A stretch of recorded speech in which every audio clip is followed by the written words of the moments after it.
All right, Shalom Israel, we are live. Shalom, welcome back to Wednesday night class. Good to see everybody in person. Shalom. And good to see everybody online. And we want to kind of say Salakia for the little delay that we're having. But we would like to know if it is loud and clear, because we're kind of using a different source of Wi-Fi and internet. So if somebody can confirm that it is live, that would help out big time, and that it is clear.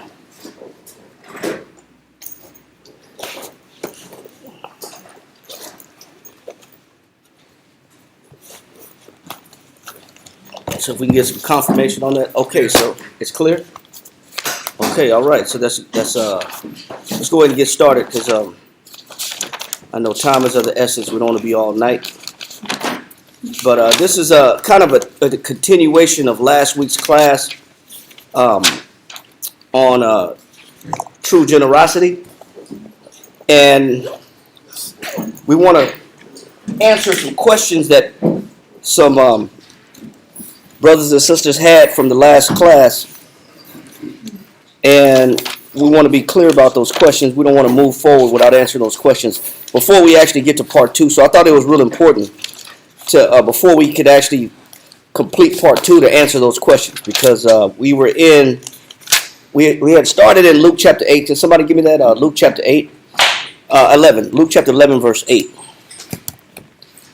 Can somebody get Luke chapter 11 verse 8? Luke chapter 11 verse 8. I say unto you, though he will not rise and give him, because he is his friend. So now we talked about last week, just a quick recap.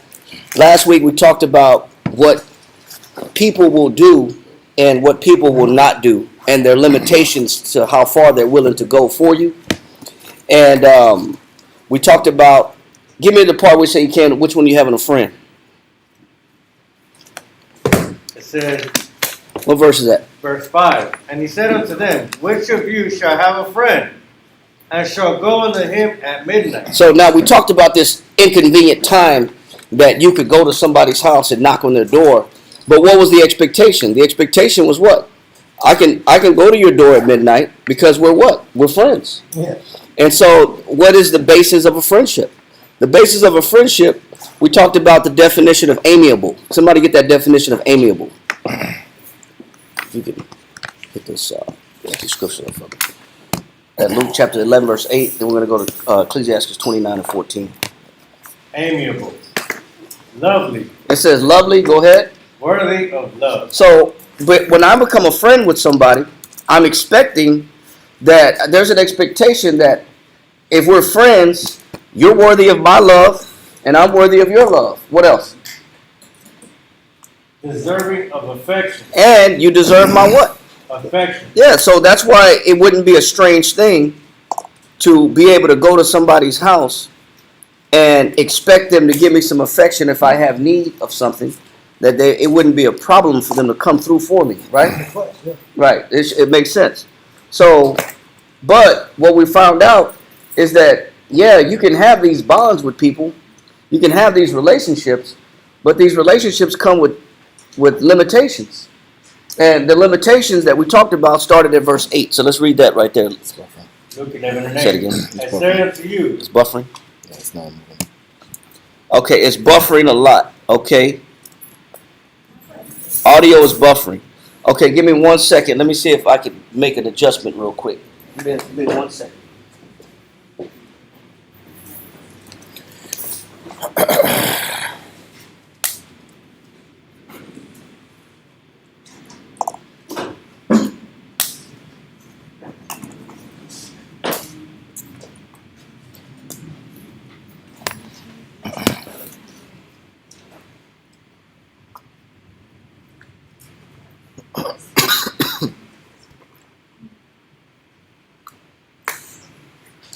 That's what it is. Keep the telephone calls.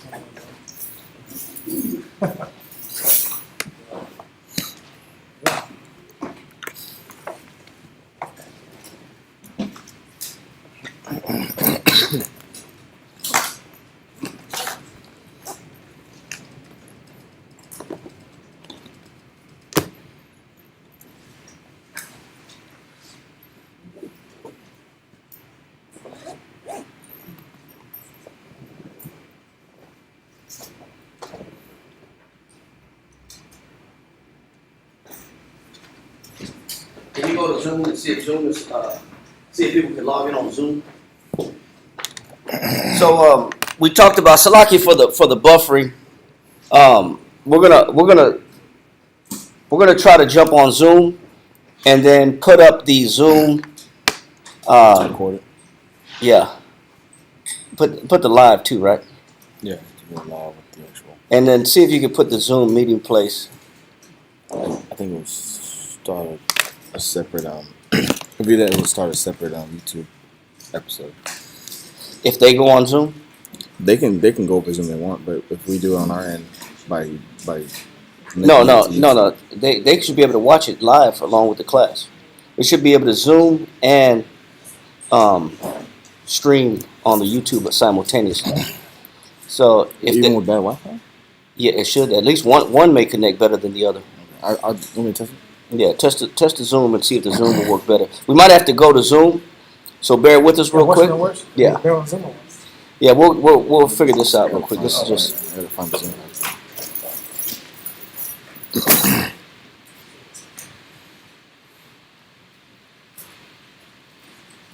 All right, so let me see if it's still buffering. If not, we're going to keep going. It's obviously we got a little delay, so we're not gonna stop because of a little minor delay.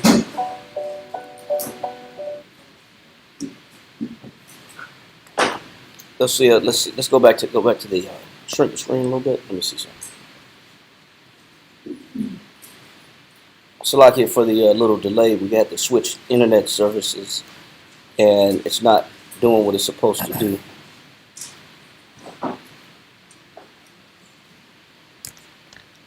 Better? That's better? Okay. Well, let's see if that's better. We'll keep going. Let's go to, we're just going to keep going. If y'all say it's buffering, then we'll repeat it so you can hear it. Let's keep going. I can read that one more time.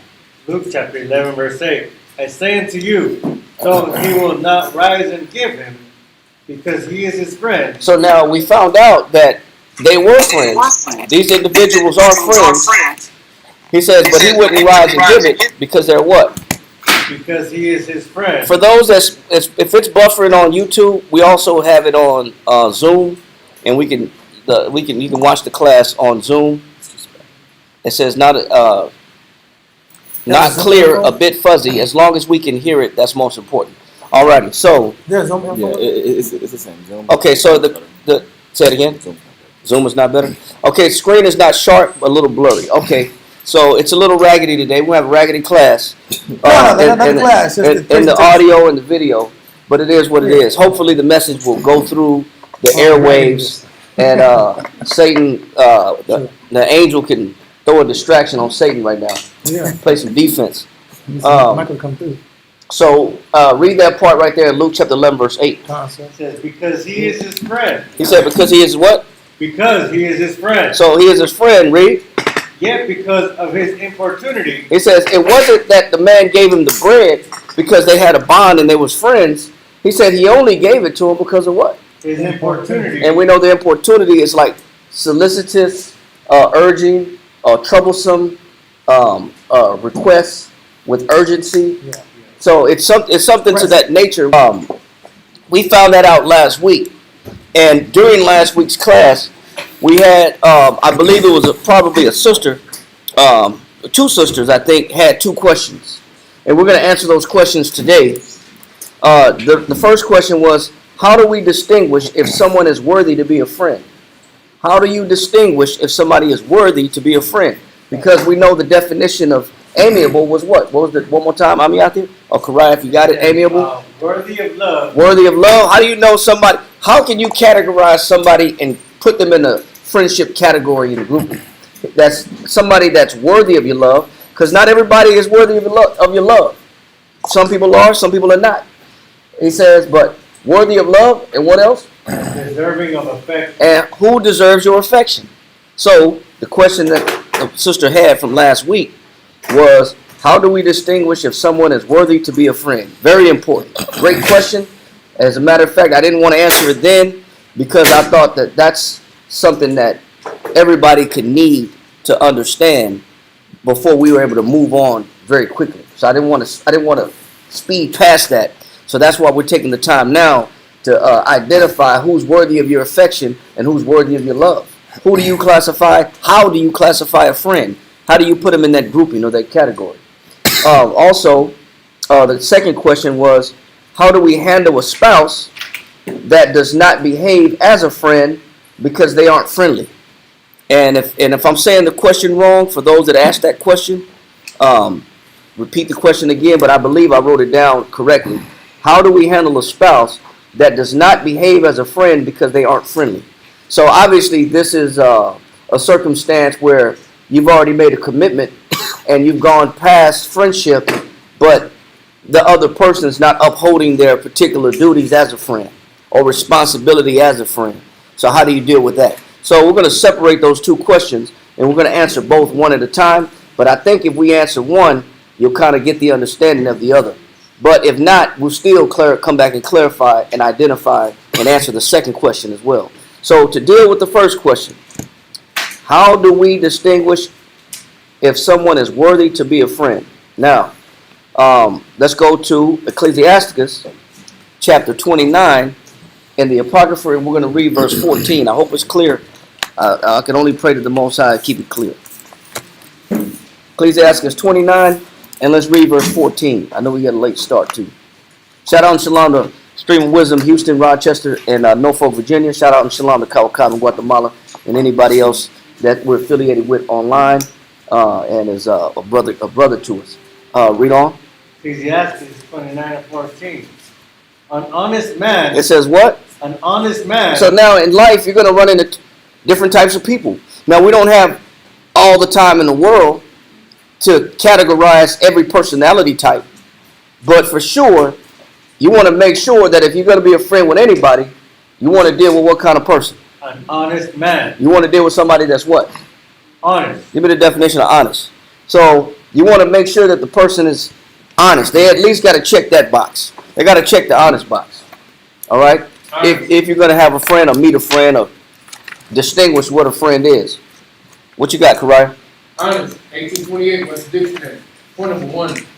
Upright. He says you want to deal with somebody or tie yourself in with somebody that's upright. What else? Just. Just. They're fair. What else? Fair in dealing with others. He says they're fair in dealing with other people. So do you want to be friends with people that's unfair? That's No. that's one-sided. Nope. No, you do not want to. No equity. No equity. No justice.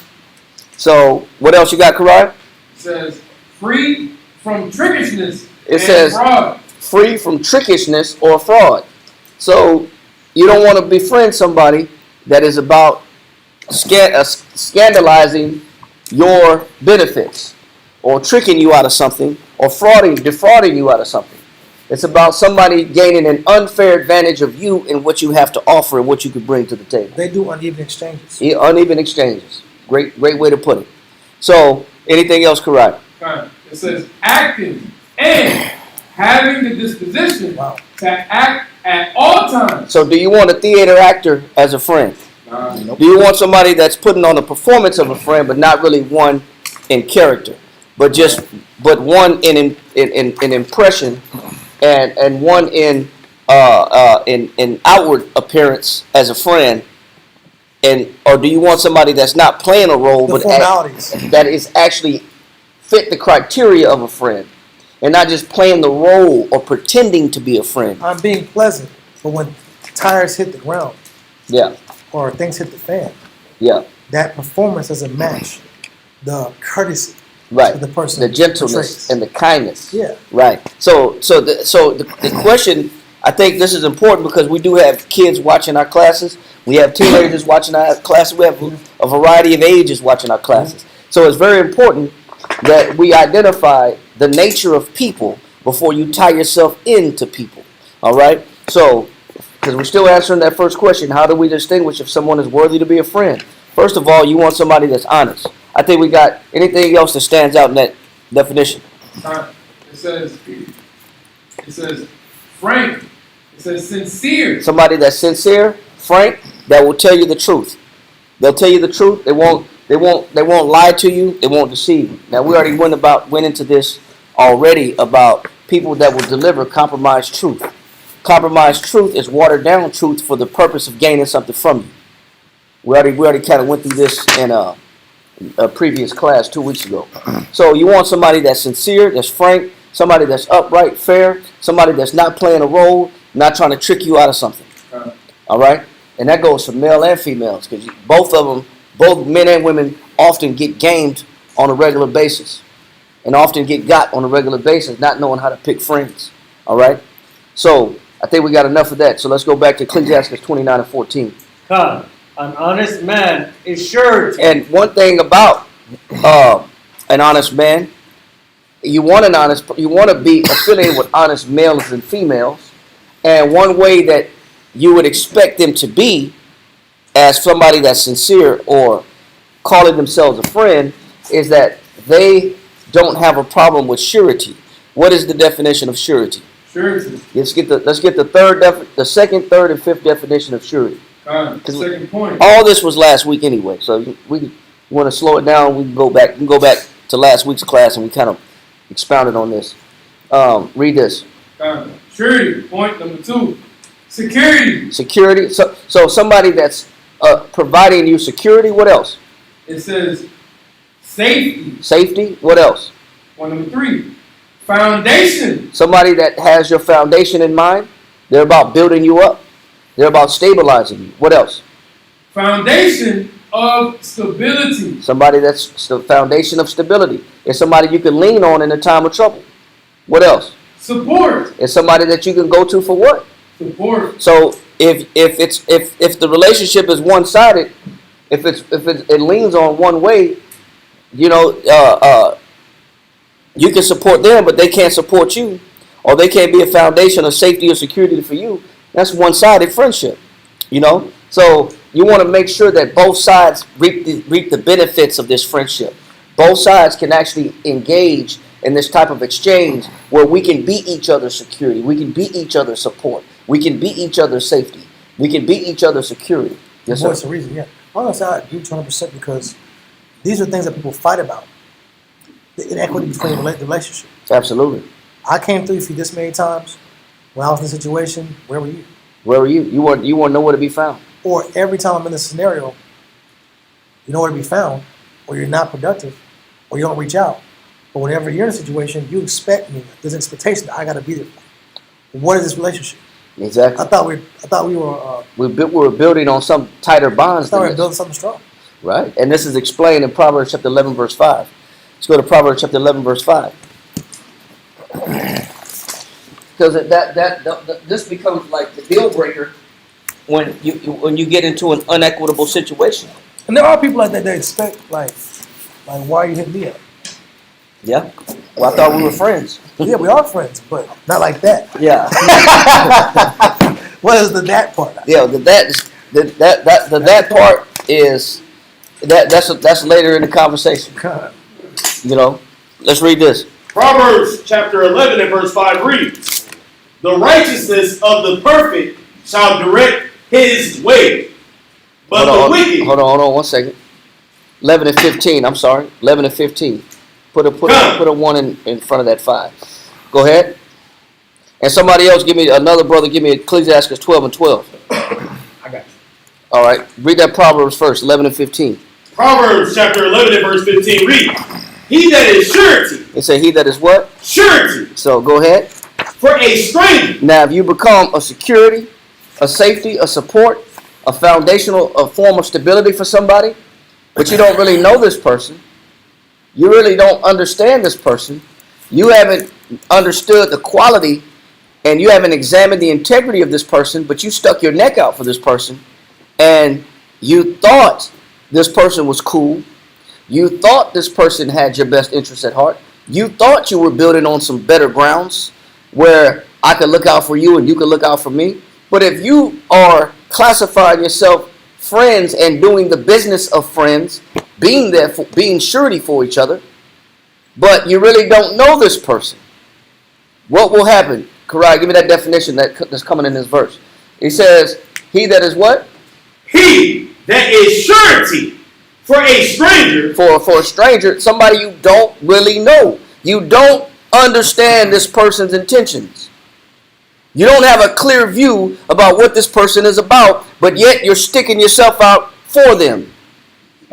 You're making yourself vulnerable for these individuals. You're exhausting or depleting your resources for these individuals. This is male and female. He says, shall what? Shall smart for it. You shall smart for it. What's the second definition? Second definition. Severe, pungent pain of mind. It says, what's going to happen to you later on when you realize what you were dealing with when you thought you had a friend? What shall be left in exchange for what you thought was a friend? Read that definition again. Severe, pungent pain of mind. Pungent is foul. It's a severe, foul pain of mind. What else? Pungent grief. It says you will be left with what? Pungent grief. A foul grief. What else? As the smart of affliction. And you'll be left with what? Affliction. Right. Why will you be left in this condition? Because you exhausted, depleted your resources, and extended yourself out to people that was a stranger. You didn't qualify this individual. You didn't qualify this person that you called yourself friends with. So you started performing the duties of a friend, and in exchange for your benefits, in exchange for your resources, for exchange for your sacrifices, what did you get in return? You got what, Kariah? Alright, it says severe, pungent pain of mind. Yeah, you know what? You felt cheated. Yeah. That the pain of mind that you get is regret. Wow. I regret I ever met this person. I regret I ever trusted this person. I regret I ever went out of my way for this individual. I regret that I stuck my neck out for this individual. So now I'm left with this pain or this feeling of, damn, I got beat, I got cheated, I got defrauded, I got robbed.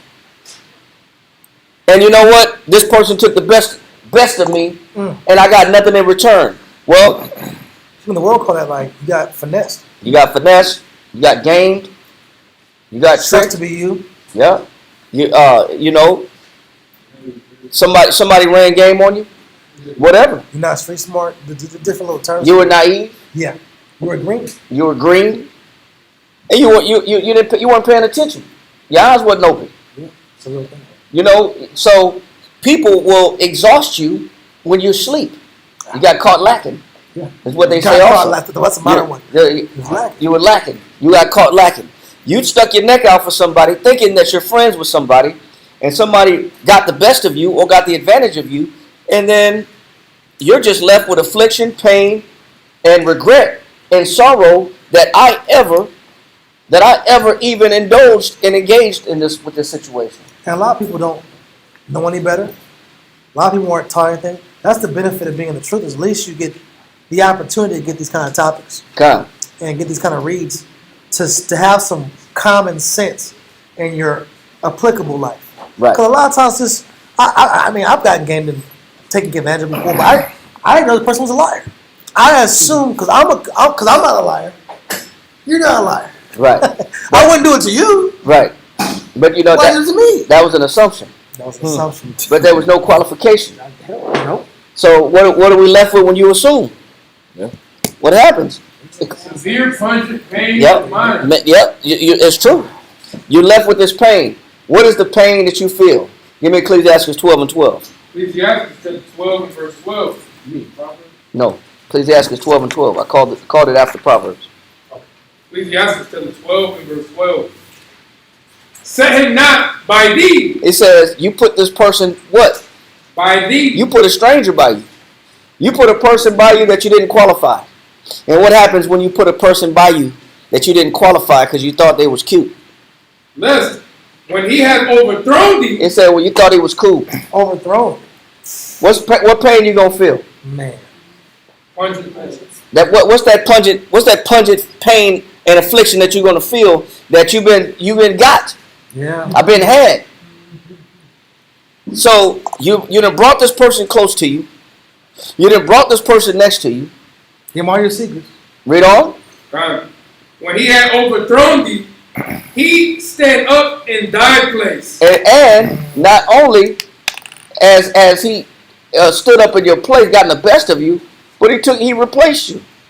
You've been replaced. He swapped you out. know what they call it in the female world? They call it destiny swapping. And they don't say that often, but it's a concept. It's an online concept.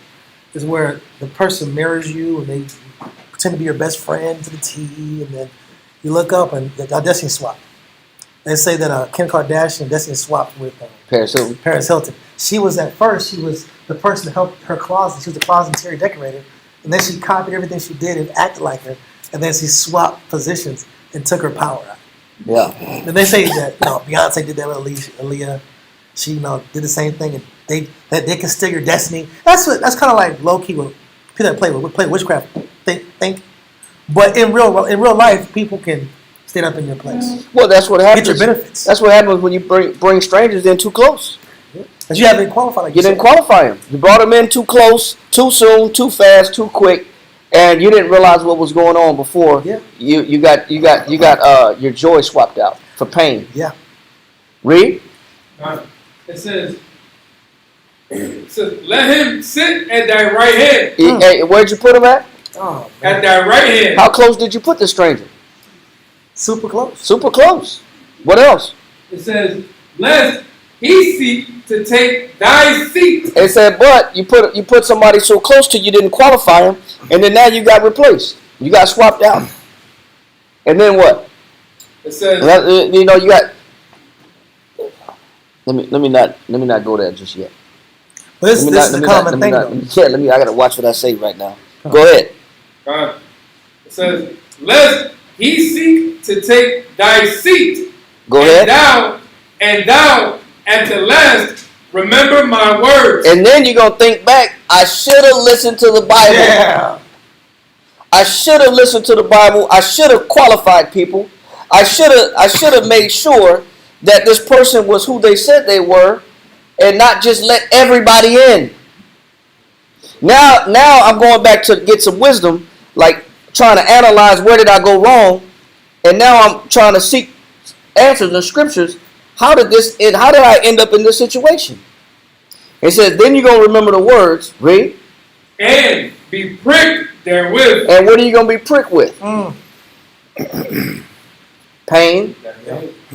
That foul pain. That regret. That regret. Yeah. That damn, I'm hurting that. I'm in a hurt place because I got taken advantage of. He said, then you're going to be pricked in the mind. And then you're going to forever say in your mind, I should have never trusted this person. And that's what you're left with, was the idea of, I shouldn't have done this. And I shouldn't have been this open. How did I not see this? How did I not see this coming? How did I not see this coming? Back to Ecclesiastes 29. I think, who had that? My Waller? No, I got Proverbs. Yeah, okay. Ecclesiastes 29, read verse 15. Ecclesiastes 29 and 15.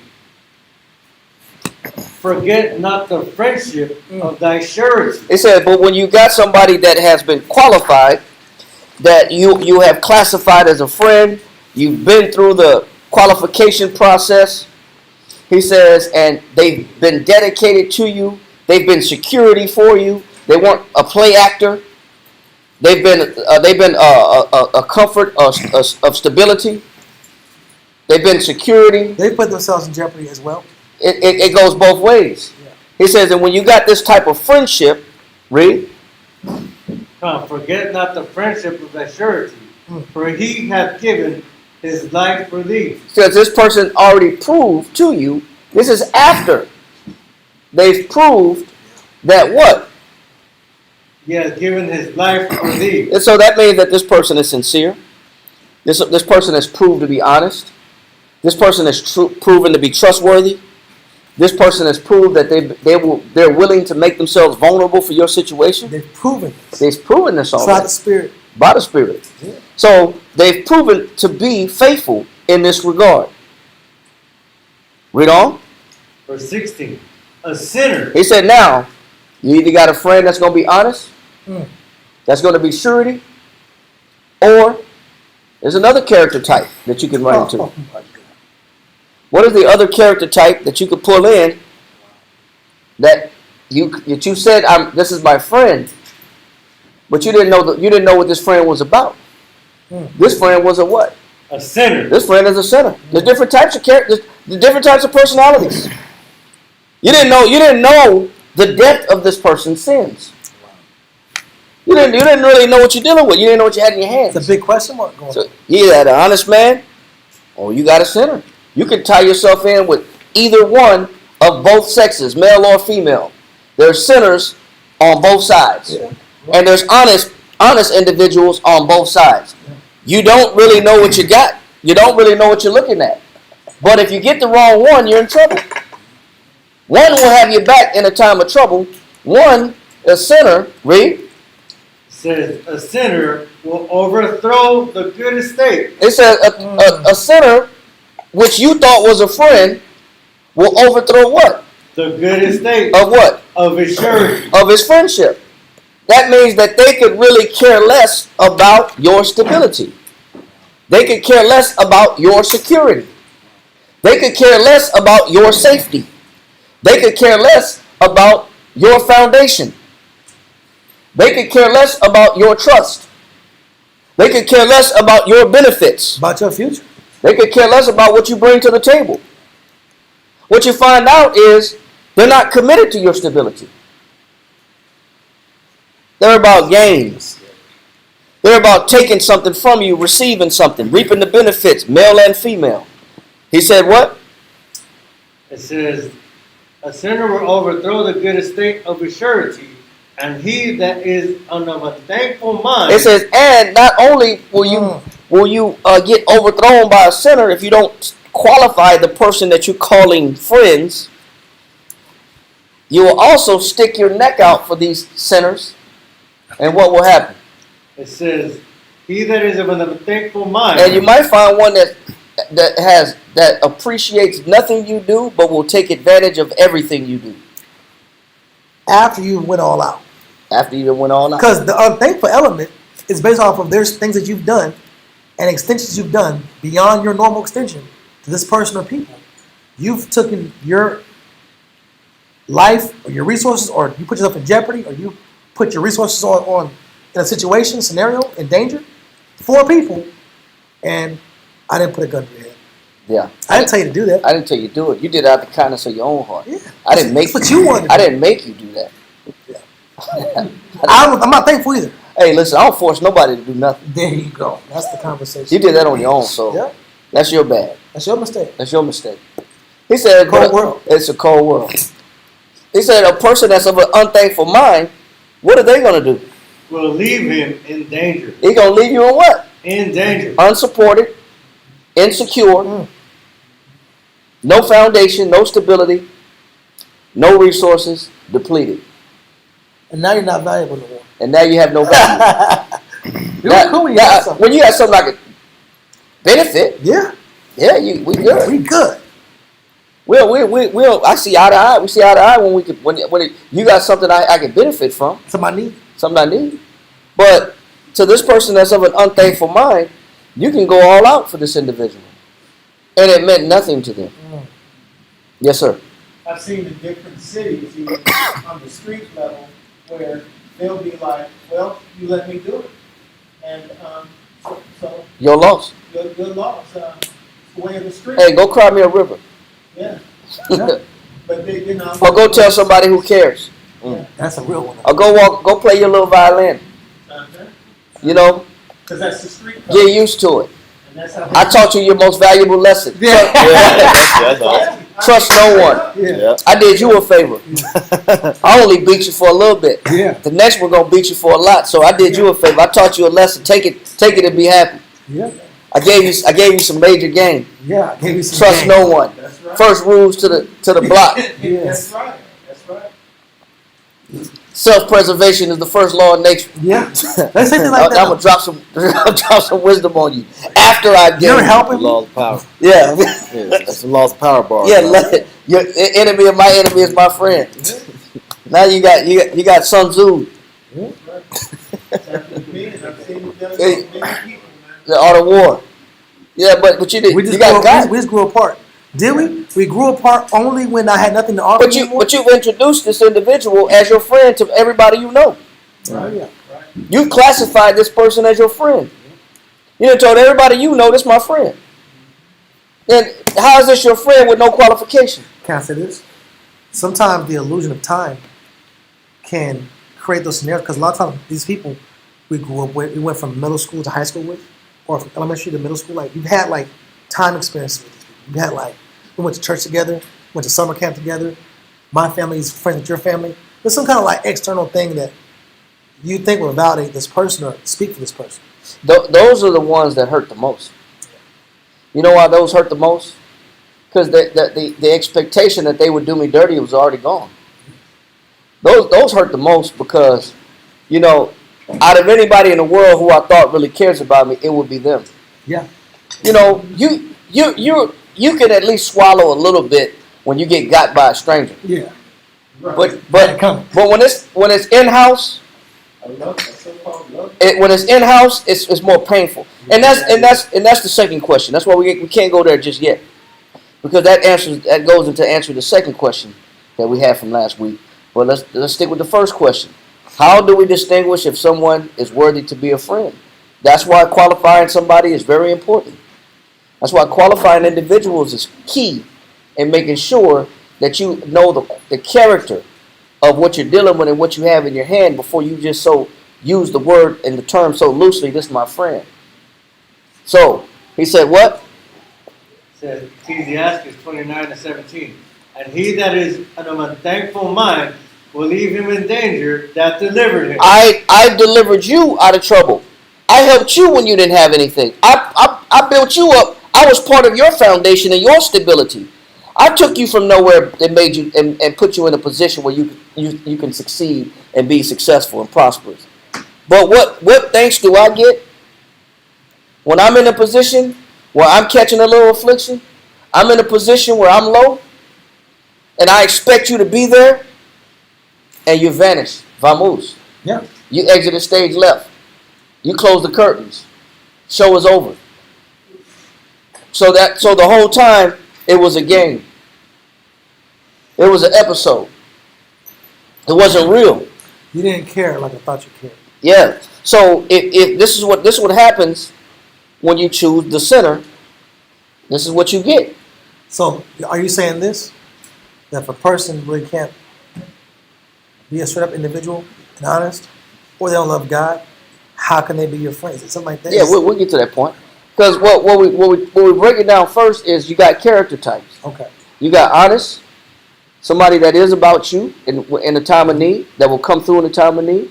And then you got some that are sinners that you didn't know were sinners. Literally giving that which is holy to dogs.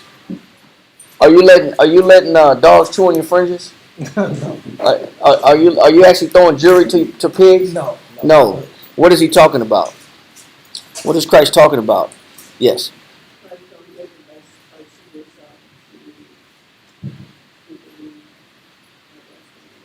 They're not worthy. What he's warning, this is a major warning from Christ. He's explaining characteristics of people by using animals that are known for supreme indulgence. That don't use rationale, they're impulsive. Dogs will just eat about anything. They'll eat out the trash, they'll drink water out the toilet bowl. They're just, when they're thirsty, they're impulsive. They just want, they crave. Pigs, they eat slop. It don't matter how old. The older, the better. The nastier, the funkier, the better. It gets their attention. They say wild hogs attack people because they can smell the feces in your stomach. That's how keen of a sense of smell that they have. They when they attack you, they go for your stomach because they can smell your guts. That's how nasty pigs are. That's how fiendish they are for the nastiest things. But you're dealing with what Christ is explaining as personality types. He's saying that individuals can carry the personality of dogs and pigs. And he made them for that reason, pretty much. To show us? No, he made the animals so they can clean the earth. But he's showing us how not to pair ourselves with people that have those impulsive characteristics. Gotcha. That have that type of nature. Gotcha. The nature of man can be like a dog and a pig. So he said, in this world, you don't give that which is holy to unholy individuals. You don't give that which is sacred to non-thankful individuals. Protect yourself is what he's saying. But he's giving you the formula of what to look out for so that you can protect yourself. So the Most High is trying to do everything in His power to like be that father for us Yes. and give us what we need before we get really scarred. Yeah, but he's trying to save your feelings. He's trying to save that pain that we talked about earlier that most people are left with when they stick their neck out for people and they get done wrong in return. And now you're left hurting and scarred. Now you're full of baggage and scar tissue because you trusted the wrong people. You threw yourself out there to people that wasn't worthy for you to throw yourself out there to. You gave yourself and you trusted people that you should have never trusted. You too quickly used the term "my friend." You loosely use that term. This is my friend. You cannot use that term, "this is my friend," unless you do some qualifications. So Christ made it clear that you don't do what, my Willa? Come, give not that which is holy unto the dogs, neither cast ye your pearls before swine. So now some people are committed to your stability, and some people are not committed to your stability. And if somebody is not committed to your stability and security, do not throw yourself out there and make yourself vulnerable to them. Do not give them what is valuable, what is sacred, and what should be given to those individuals that are worthy. Now, 2 Corinthians chapter 6, verse 14, because there's multiple ways of going about to distinguish who you should classify yourself with, who should you build bonds with, who should you partner yourself with, who should you identify yourself with, and create this unit in this tandem where we're buddy, we're friendly. This is my friend, this is my partner, this is my day one homie. Well, okay, you got to be careful. You got to be careful. My ace-bone coon. Right? Yeah, my ace-bone coon. Okay. We go back like 4 flats on a Cadillac. Okay. You say you know this person that well. Well, time will tell. But there's another classification. Yes, sir. Oh, There's another classification, and we're in 2 Corinthians, right? 6 and 14. Read this. 2 Corinthians chapter 6, verse 14. Be ye not. It says, "Be ye what? Be ye not Go ahead. unequally yoked." It says, "Do not." He's telling you clear as day. There's do's and don'ts to friendship. There's do's and don'ts to partnership. There's do's and don'ts to compatibility. He says, do ye not what? Be ye not unequally yoked together with unbelievers. What that means is to be unequally yoked together with what? Unbelievers. He's talking about having a shared mentality. First of all, to be unequal means to be at odds with. He says, don't tie yourself with somebody that has odds. And yoke means to be yoked, to be coupled together with. He says, do not couple yourself together with somebody who does not share the same what? Beliefs. Oh, Do not. That. Besides qualifying a person, besides finding out the character of this individual that you're putting close to you, make sure that when you do decide to create a bond or a friendship or a compatible unit, make sure it's very important that you share the same what? Beliefs. If you do not share the same beliefs, you are setting yourself up for fireworks and conflict. You're setting yourself up for arguments and debates. It's like oil and water. Oil and water, they don't mix. You're setting yourself up for a fight, for strife. Because you are wasting time. You will lose time. Because you put yourself in together, you yoked yourself together, you've tied yourself and coupled yourself together like a yoke of oxen. 2 oxen tied together, tilling the ground.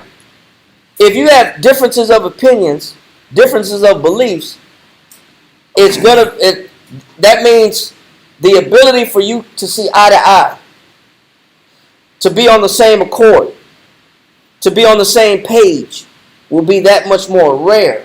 Not saying it's impossible, but you will have a hard time finding common ground, and there will have to be a struggle of will just to give in. Well, I don't believe we should raise our kids like that. Well, I believe we should raise our kids like that. We never discussed Well, I believe that the kids should watch this. Well, I watched that growing up, and I don't see nothing wrong with it. Well, I don't think the kids should dress like this. Well, I used to dress like this, and I didn't see the problem. Everybody That's dresses a real like this. thing. You know what you're going to find? At every questionable circumstance and condition, there'll be micro war about foods that you eat, foods that we're not going to eat, what we're going to feed the kids. Well, you know, I grew up on fast food. It's okay for them to eat it every once in a while. Ain't gonna kill them. Hot dogs, chili dogs 3 times a week ain't a problem. Chili dogs 3 times a week is a problem. Yeah. First of all, Times it four. lunch meat every day is a problem because it has nitrates unless you buy an expensive lunch meat that has no nitrates. Nitrates kill the heart. Which all of them have nitrogen. They all processed meats got nitrates. Number one carcinogen. Not bacon, even if it's beef bacon, even if it's chicken bacon, turkey bacon, all that. If it got nitrates in it, it's kill your heart, kill your body. But phosphates and nitrates, massive preservatives that damage the circulation system. But you know what? If we don't agree, we don't see eye to eye, you're gonna have a problem. The high fructose corn syrup, the dyes. Yeah, the juice boxes, what's that orange juice that really ain't orange juice? Tampico? That Tampico, you ever see that? You ever see that Tampico? Sunny Delight. That is not made from oranges. Contains no juice. Orange drink. Tampico the same way, man.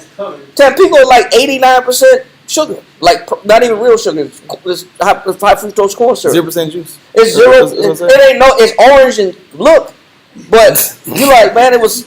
I don't see. The baby got a whole bottle. The baby got a whole bottle of Tampico. The baby got a whole bottle of Tampico. You're like, hey, you gonna get a cake in the baby? That ain't no wrong with this juice. He likes it. He asks for juice. I give my baby juice. My baby want juice. I give him juice. That ain't real juice. Everything's an argument. You see how extensive that this can go. Don't play that music in the house. But ain't nothing wrong with this music. That's music I like. Ain't nothing wrong with this music. Yeah. But you know, now it's a war. It's a war on everything. It's a war at the table. It's a war on the dressing. It's a war on the music. It's a war on the school system. It's a war on everything. Everything is a war. It's a battle for everywhere you go. Everywhere you go, it's a battle. Now, you'll save yourself some trouble. You save yourself some pain, and this is what the Bible's trying to save us from: is from aligning ourselves with individuals that have opposing beliefs. You will save yourself some trouble by making sure that you're on the one accord with the person that you call friends, or you even wish to take it a step further to say this is my spouse or partner. But we'll save that part for the second part of the class. It says causes colon cancer too. The nitrates. Yeah, it's bad, man. That is not real food. Not just matter of fact, just today I was reading today that food companies have snuck 1,000 artificial ingredients into regular foods today. They said that there's over 1,000 unknown chemicals that have been snuck into the food that we eat every day. Over 1,000. But you trust your enemy to feed you. But anyway, that's a whole different topic for a whole different day. The point is this. Read the verse again. 2 Corinthians 6:14. Be not unequally yoked together with unbelievers. It's better that you both have a commonality in belief. It will take the relationship or friendship a lot further, and it will make for less arguments and debate and strife and conflict when you share a common belief. We know Amos chapter 3 verse 3 says what? Can two walk unless they be agreed? Can two walk together except they be what? Agreed. But they should be agreed in what? And belief. And beliefs. You make sure that you pair yourself up with somebody that is agreed in beliefs. We can't stress that enough. Give me Ecclesiastes 7:26. We cannot stress that enough. These are criteria, very important criteria that everybody should know automatically when you call yourself a friend with somebody, or you care to tie yourself in as a friend with somebody. Read Ecclesiastes 7:26. Ecclesiastes chapter 7 and verse 26. Hast thou a wife after thy mind? He said, "Do you have a wife after your mind, after thy mind?" He said, "So is it a wife?" And because we like to dress and wear the same clothes together. No. We listen to the same music together. Yeah. Those are great. But when it's talking about after thy mind, it's more important that you got the same beliefs. That's the real one. More than you like the same things. It's very important also that you got the same religion. Most high. That you believe eye to eye when it comes to how you raise your kids. Because some parents don't have a problem with little boys wearing makeup and little boys wearing dresses. It's a phase. Let him do it. Let him express himself. Yeah, he's just having fun. Yeah. He likes to hang out. He likes to play with the girls. It's okay. He likes Barbies. He likes to wear the shoe. He likes to wear my high heels. Yeah. Okay, it's cute. You think it's cute. He like to wear my wigs. You're gonna make him uncomfortable if you keep telling him that. Don't pressure him. Yeah, let him choose. Okay, you can have that kind of friendship, but it's better when you got the same beliefs, because then the kids can be conditioned and they can be trained a lot quicker when they're not stuck between two opposing opinions. The children don't know what to choose. They don't know what to believe. You confuse the child when you got two parents arguing over something all the time. They don't know if mommy's right or daddy's right. Which one should I choose? I love both of them. You confuse them. But when you're on the same page, it makes training so much easier. Read on. Hast thou a wife after thy mind? Read. Forsake her not. It says forsake her not. Meaning that's a keeper. People that share the same beliefs make better friends. They make for better friends when you got shared beliefs. But not just shared beliefs in those things, but in other ways also. What are some of the other ways that you want to make sure somebody is identical to you and with you? What are some of those other ways? Read verse 34. Verse 34. Fail not to be with them that weep. It says, a person that will not fail with you when what? Weep. Read. And mourn with them that mourn. So this is somebody also that has a desire to be with you and be compatible with you and sensitive with you when you're going through some suffering. Because you know how hard it is when you said this person's your friend, but when you're suffering and down and out and in a low point in life, they have no desire to understand your position, and they're calloused and cold to your weeping, to your pain. Damn, I got a person that's callous to my pain. I could really be hurting on the inside, and this person could care less as long as I keep producing. It's more like like a business relationship than is an actual spiritual connection. How so? Because you would expect, it's more like business, because a job don't really care what you got going on. That's what they give you PTO for. You got paid time off. You go beyond your PTO. You go beyond your vacation time and your sick time that they give you. Do they really care? Nope. That's when strikes come. They're like, you know what they tell you? You got to figure it out. Yeah. You got to figure it out. I know you hear. That's what my boss told me. That's what boss told me. I said, hey, so look, man, my son in the hospital. You got to figure it out. Yeah. You gotta figure it out. You got to figure it out.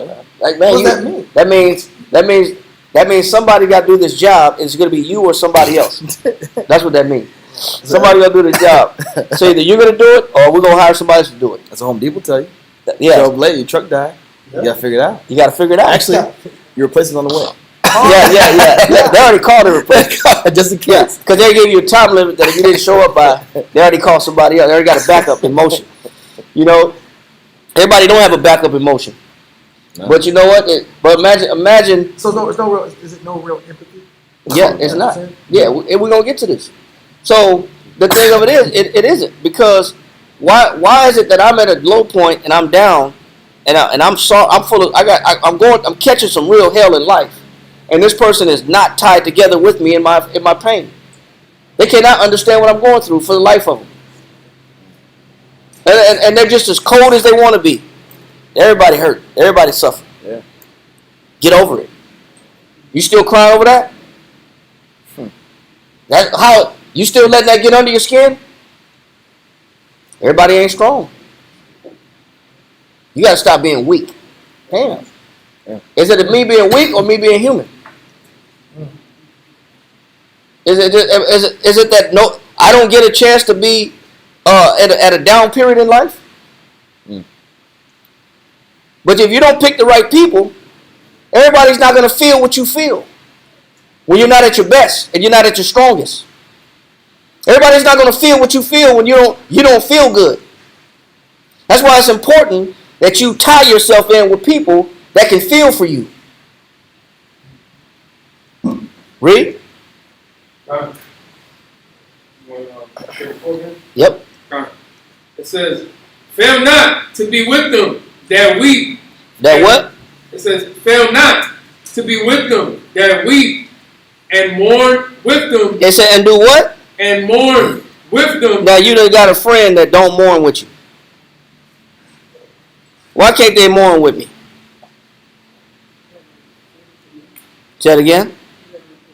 They don't feel for you. That's why they don't mourn with you.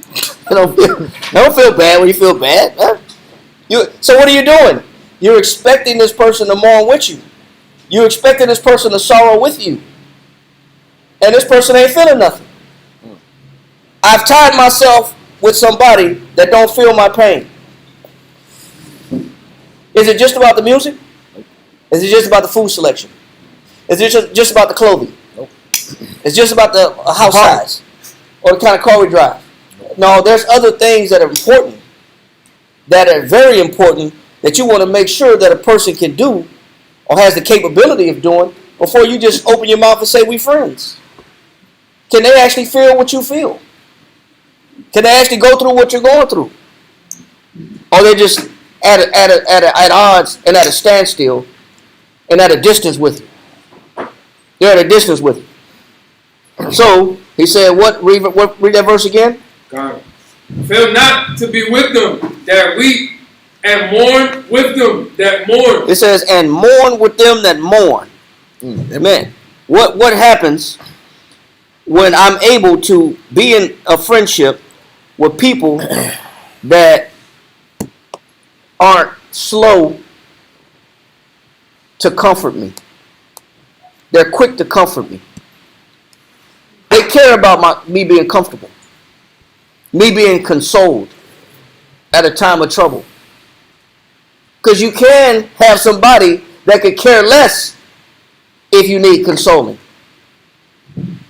Read on. It says, "Be not slow." That's why it says some people will be what? Slow To what? to visit the sick. You could be sick for days, and then somebody actually, after about 5 days, they say, "Hey, hey, you all right? I've been sick this whole time. You notice? You ain't know that I've been sick this whole time?" No, But she was acting different. I knew something was not right. Like, damn, I've been sick this whole time. You didn't know? Nah, they didn't know. How don't they know? You kidding them? They don't care to know. That's why. They don't care to know. Yes, sir. I met a customer yesterday. He was gone from his job for like 10 months straight. And he finally got back in. And he was like, his coworker was like, "Yeah, man, I was worried about you." He was like, "Damn, this whole time you didn't check up on me." He been gone for 10 months. And they say I was worried about you. "I was worried about you, man. I'm glad you're good." He was like, "Yeah." Well, what was it going to take? 11 months before they finally say, "Hey, man, is everything all right?" You gotta do a search and rescue. Yeah, is everything all right? Like, That's on what the is it road going to take? You got to do a whole year. You got to get a year. You got to do a year to get somebody to check on you. Like, damn, what does it take? He said, "Be not what?" It says, "Be not slow to visit the sick." Read. What happens when you have the ability to comfort and console people and you share their pain with them? What happens? Read on. "For that shall make thee to be beloved. What happens when you're able to share yourself with other people's pain? It makes you what? Beloved. That shall make thee to be beloved. You know what it does? It makes the bonds tighter. Mm-hmm. It makes the friendship better. Because I got somebody that actually cares about my condition. Did you know? That cares about my suffering. Yeah. It builds for better bonds. So it's not just talking about, there's a lot of different ways that you want to be united. There's a lot of ways that you want to make sure that you got the person with the right character. And you really don't know these things until tribulation or hard times or difficulties. Last week we talked about the word, what was that word? We talked about endear. Here's the definition of that word, endear. Last week we talked about that word, endear. Endear. All right. Endear. It says to make dear. It says to make dear. How do you make dear? You sorrow with people. Read. To make more beloved. It says to make more beloved. So how do you make more beloved? Read on. The distress of a friend. It says the way that you know that somebody is dear to you, or the way that you know somebody actually cares about you, that you want to most definitely make sure this person has this ability before you call yourself friends with this person, is that they can do what? Read. The distress of a friend. It says when you go through distress, read on. Endears him to us. Read. By exciting our sympathy. Your distress excites my what? My sympathy. Does that mean that everybody will fit these shoes when you go through suffering? Does that mean your pain is going to stir up and excite everybody's sympathy? No. What happens when you got the wrong kind of friend and you're going through pain or distress? Did it excite anything in them? Did it move any muscles? Did it pull on any heartstrings? Did it play any love songs to you? Did this person actually try to heal, console, or comfort you whatsoever? No. You know, a lot of times they'll make it about themselves. And they'll use their suffering as a way to kind of like, well, I've already been through that, so you can do it too. Yeah. Or my suffering was worse. Or I need you to be at your best because you're making me suffer now. That's a good one too. Yeah. I need you to get up on your feet. I need you to push past the situation because now you're affecting me. You're affecting me because you're affected. You're slowing my roll down. You're slowing my progress down now. So I need you to be at your best. I need you to come through, go get it. I need you to get out there and hit. I need you to go out there and get it at all costs. You know what? Damn. Does this person? Is this what's gonna make this person beloved? No. What's gonna happen with this? You and this kind of friendship, instead of belovedness, it's gonna be hatred. You know why? Because you're gonna find out that whenever you go down, whenever you're at a distress point in life, it doesn't do anything to them, to their sympathy. It doesn't activate their sympathy. And that's what to endear means. It means that when you're going through something, and that's what a good friendship should have. If I'm going through something, it should activate sympathy in you. If you're going through something that activates sympathy in me, give me that definition of sympathy. Sympathy. Fellow feeling. It says what? Fellow feeling. It says I got a person that feels like I feel. You want to make sure that you got friends that can feel what you feel when you're distressed. Because not everybody can do that. Not everybody can feel what you feel when you go through some distress. A lot of people is that you're not activating their sympathy. You don't activate their sympathy. And then the question you ask yourself is, well, how much do I mean to you? Well, I think you got the answer. Wow. I think you know the answer to that already. My lack of concern for you should give you the answer. My lack of awareness and care for your condition should give you the answer.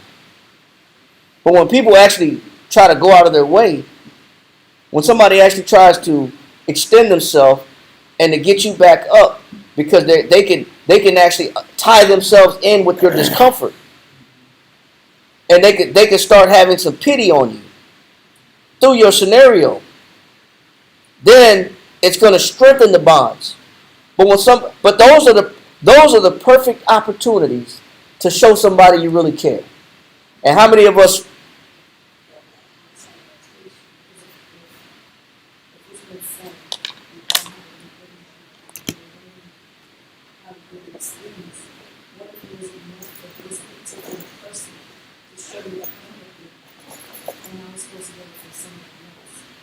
Well, that is actually part 2 of last week's class was supposed to be what you just asked right there. Yep. What the part 2 of last week's class was how to remove the expectations from people. I couldn't go there yet because I had to answer these first 2 questions about how do you distinguish if someone is worthy to be a friend, or how do we handle a spouse that does not behave like a friend because they aren't friendly. So we kind of had to go here first before we go to there, but we are going there. Because those are the expectations. Exactly. Exactly. Exactly. And that's why I said Yeah. in class, because you know what? These are real life, everyday circumstances that people just don't understand. Like, I don't know why it went this way. Yeah. Well, these are the circumstances where we have classes about people letting go and solving their past. But these are some of the things that, with the scars of the past that people don't get past, they can't really function properly amongst the body because they have a past. Well, they also don't have a preventative measure to make sure that they don't put themselves back in the same situation. Repeating the same Right. cycles. Exactly. So we got to identify these things that have hurt us. Yeah. Let's be honest. Yes, we made bad decisions, but a lot of pain comes from other people. What other people have done to us. Yep. And we've not gotten over that, which caused us to go downhill or to be careless in life or to be reckless. Because I feel like who cares anyway, so why should I care? It's because of what was done to me, what happened to me, is why I am the way that I am now. So we got to deal with every scenario. But you know, the truth of it is, we didn't have this wisdom a lot of time. We didn't utilize this wisdom that we're talking about right now. That could have prevented us a lot of trouble and a lot of pain and a lot of regret.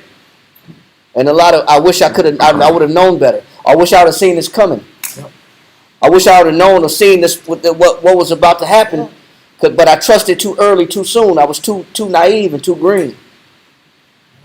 So that's why we had to slow this down and hit these questions up and then jump back right into your questions, sis. Because that's what really this was supposed to be about. But we'll deal with that on part 3. But we got to deal with this first. So where you at? You're in sympathy definition. Sympathy. It says fellow feeling. Fellow feeling. Do you have a friend? If you do have a friend, there's somebody that will also be a fellow feeling. Meaning, it's somebody that feels like you feel. They can understand your position. They can feel what you're going through. You don't really want to call somebody a friend that they can't feel what you're going through. They don't understand what you're going through. What is it called? I can't relate. Can't relate. Yeah, it's a lot of these things. Well, I can't consider. I can't even consider. I don't care to consider. What else you got? It says the quality of being affected by the affection of another. So when you have a friend, one thing that makes a person a friend is because they carry this quality that they're affected when you're affected. That's a great quality. And we're going to discuss that quality because some people have it and some people don't. The problem is, don't call people friends that don't have this quality. That's what you don't want to do. So that's a very important quality. We're going to break that down too. But he said, read that part again. It says fellow feeling, the quality of being affected by the affection of another. Read on. With feelings correspondent in kind. It says with feelings that are correspondent in kind. Meaning, somebody can look through my eyes and feel my pain. Somebody can take what I'm going through, they can visualize it, they can place themselves in my shoes, and they can see what I'm going through from my view. Not every friend can do that. Because you know what it takes? You know what it takes to do that? To perform that kind of quality? First of all, it takes selflessness. You can't always be about what you're about and what you got going on and caught up in your own world and expect to feel what other people are feeling when they're going through something that's traumatic or is causing a lot of distress. You can't be caught up in your head. You can't be locked into your own world. There has to be a level of selflessness to you in order for you to step out of your mind and your desires and to put on somebody else's shoes and say, let me look at your life through your shoes and I can see your pain. Let me feel what you feel by going into your world. Well, you got to get out of your world first. You won't understand people if you stay in your world. You stay locked into your world, you won't understand. You won't feel what nobody feels. Yeah. Only what you feel will be most important. That'll be the only thing that really matters. It's the only thing that matters. It's what I feel. It's what I'm going through. Well, you'll never be able to show sympathy and have a fellow feeling and be of a fellow feeling to be unified with somebody that's going through a particular condition until you get out of your world and step into their life. Step into envision yourself looking at life through what they see and what they've gone through. So are you saying this is a real question? So if everything revolves around me, then it's hard to put my mind in another person's scenario. Yes. Yes, very much so. It makes it harder. You know, Or makes it hard or impossible. or I could say, you know what, I've been through something similar. But am I really gonna be affected to your degree?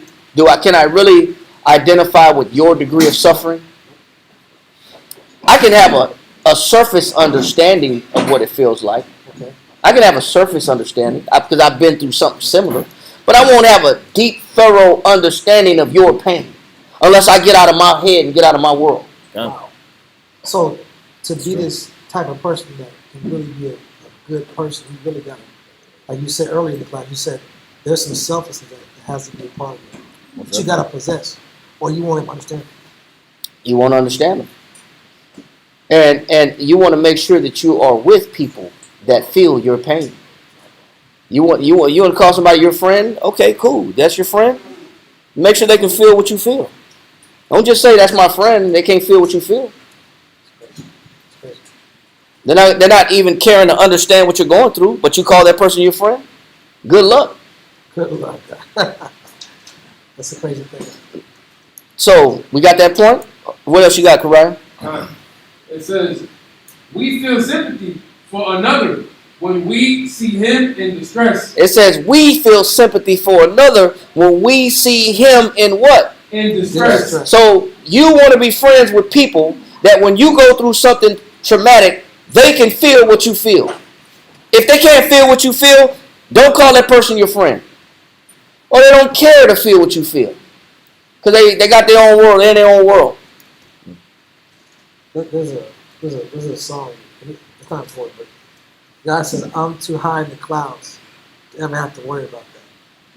Yes, I'm in another, I'm too into my life to worry about your life. Yeah. Yep. I'm too high in the clouds. I'm too high and minded. That's those what you're dealing with. That's what peasants deal with. Or, you know what? You're bringing me down with your calamity. Yeah, Mm-hmm. it's a major one. And you're bringing me down. You're bringing me. Well, you're supposed to. If you're a friend, you're supposed to get down with their calamity. I do pity you, but you're bringing me down. You're bringing me down. Well, if you're suffering, of course, you know. I hope class still going. If not, I don't care. But what else you got, Karai? Read that last part. I really like that last part. Yeah. All right, it says, we feel sympathy for another when we see him in distress. Because that goes a lot with endear. Read on.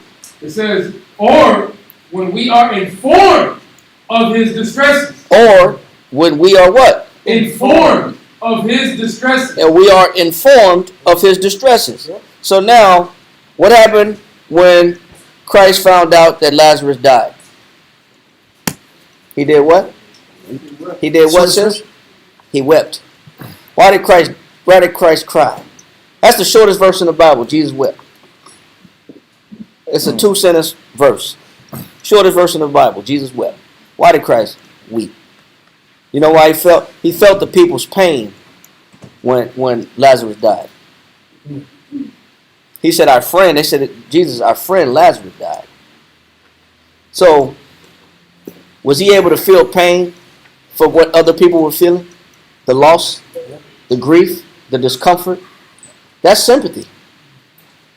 If you want to say you got some friends, make sure that they got your sympathy in mind. That's very important. Before you just use that word, we cool, we friends. You may want to reconsider that. You may want to look at that from a different point of view. You may want to give it a little bit more time. Yes, sir. I like what you're saying too, because I was just talking to my son, my youngest son. And every time I pick him up, he's always telling me at school, like, yeah, my friends. And I always have to remind him, like, those are not your friends, man. If they're not there for you, they don't share the same values, they don't share your interests, those are not your friends. But, you know, I like that. And that's why we said it's necessary for man, woman, and child. Yeah. Because we use these terms, but we don't really understand what the substance of a friend is about and what it's made of, what friendships are made of.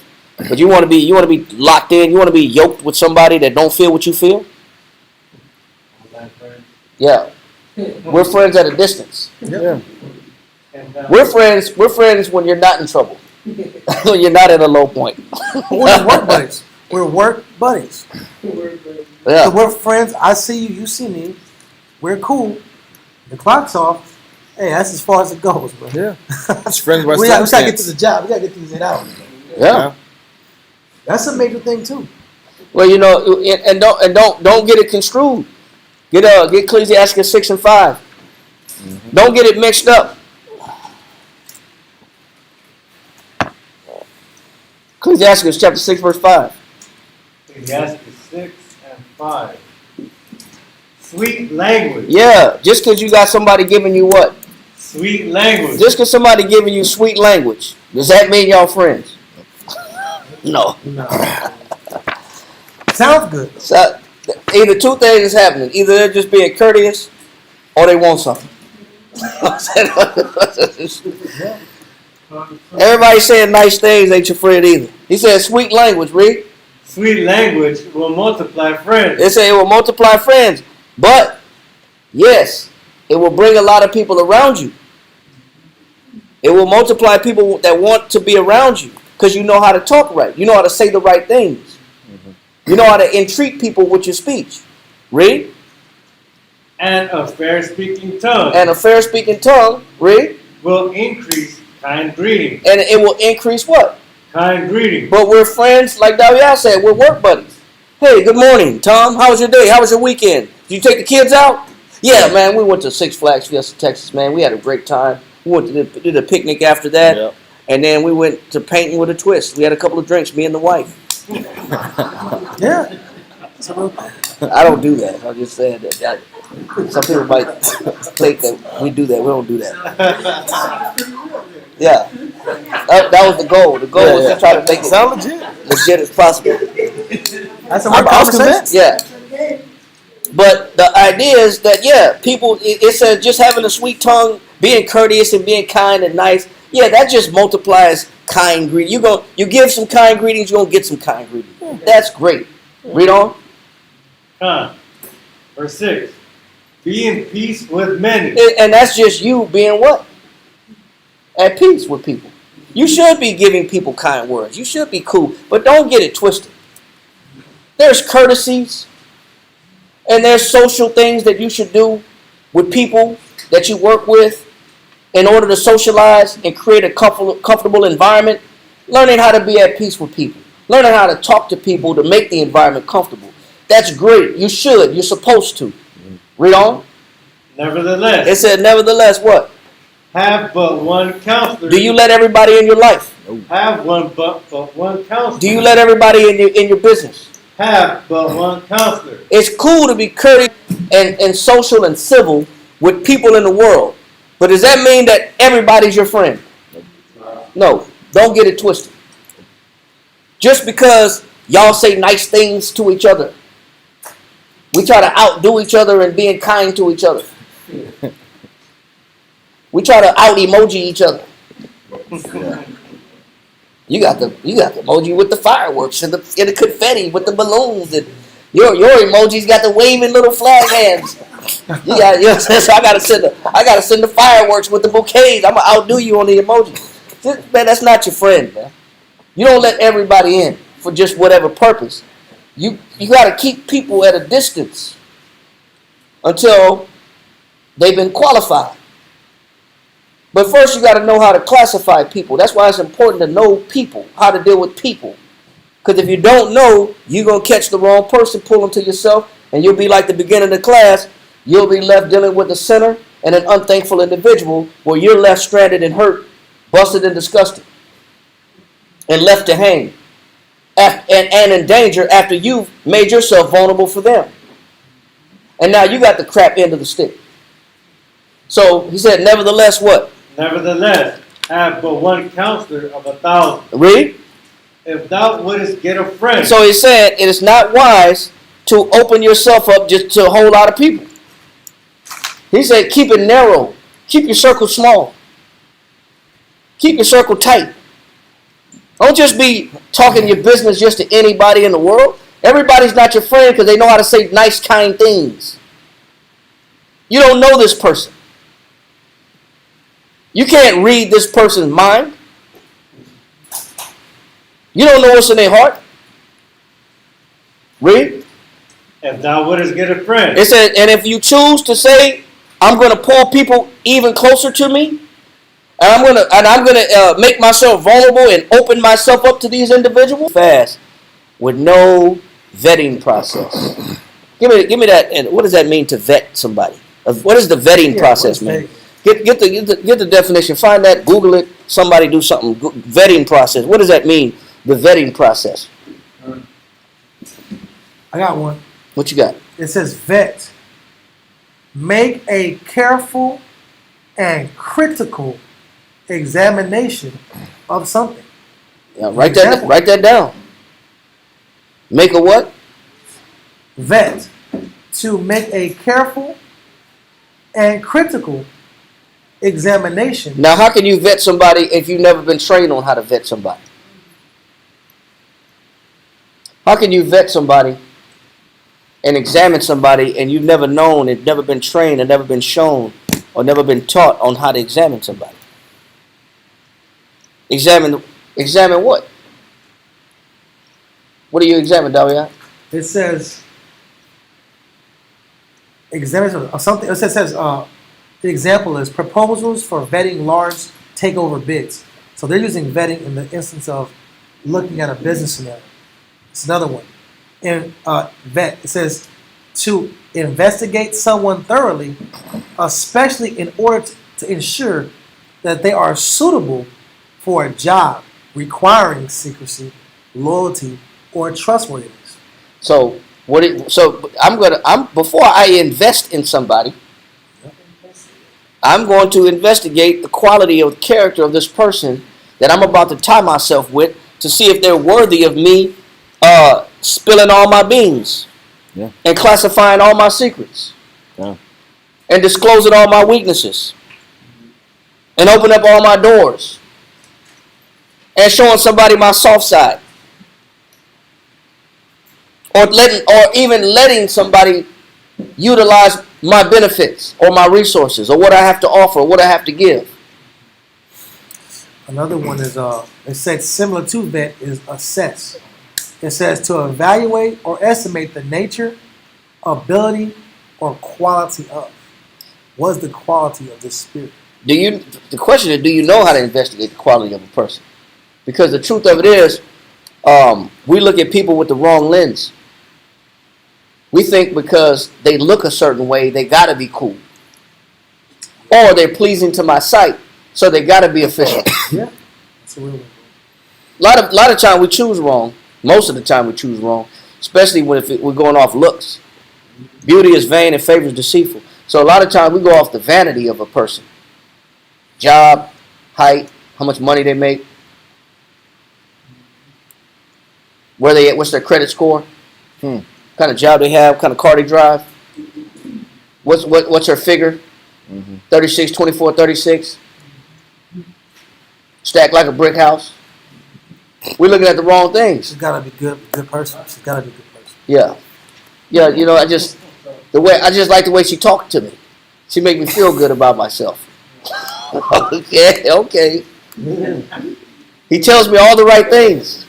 Okay. As far as that's oh, you only got a 3 question test. Yes. Do you have a job? Check. Yeah. Funny. Do you not talk to people? You make me laugh? Check. Yeah. I know where your mama live? Check. That's about as deep as the questionnaire goes. You got the job. You are hired. Don't you know that a real job, you got about 4 or 5 people giving you an interview? It's like a 3-4 week process. I'm talking about a real. I'm telling you, you want to get if anybody ever had a real job, you are in a conference room with about 3 people asking you, bombarding you with questions. Yeah. What would you do in this scenario? Say, for example, you saw somebody stealing. What would you do? Yeah. Have you ever been in? Write it down. Tell us a scenario you've been in where you've had to handle this type of irate clientele and customer. Yep. If you know that you weren't getting paid, how much overtime would you do? That's a good question.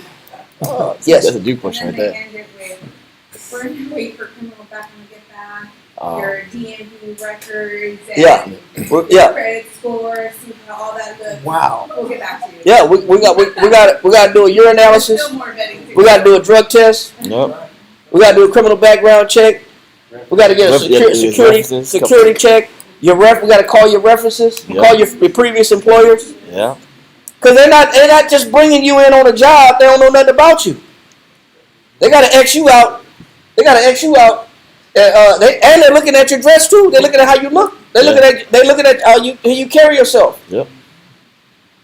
They're looking at how you carry yourself. Do you have adequate transportation?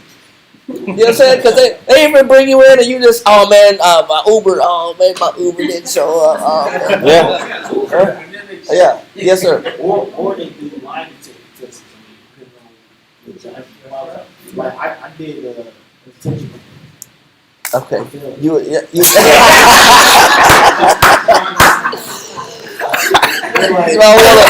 I want to fail. You could. Well, first of all, what is a detention cadet? Well, it's similar to like an officer that guards the Prisons? prison system. You was a Rick Ross side? No, He be lying. Officer Ricky? Officer Ricky? Come on. Don't let 50 Cent get a hold of that. He gonna make a song about it. He said, "You not a vet, you was a detention cadet." Oh. I'm spitting bars, you holding bars.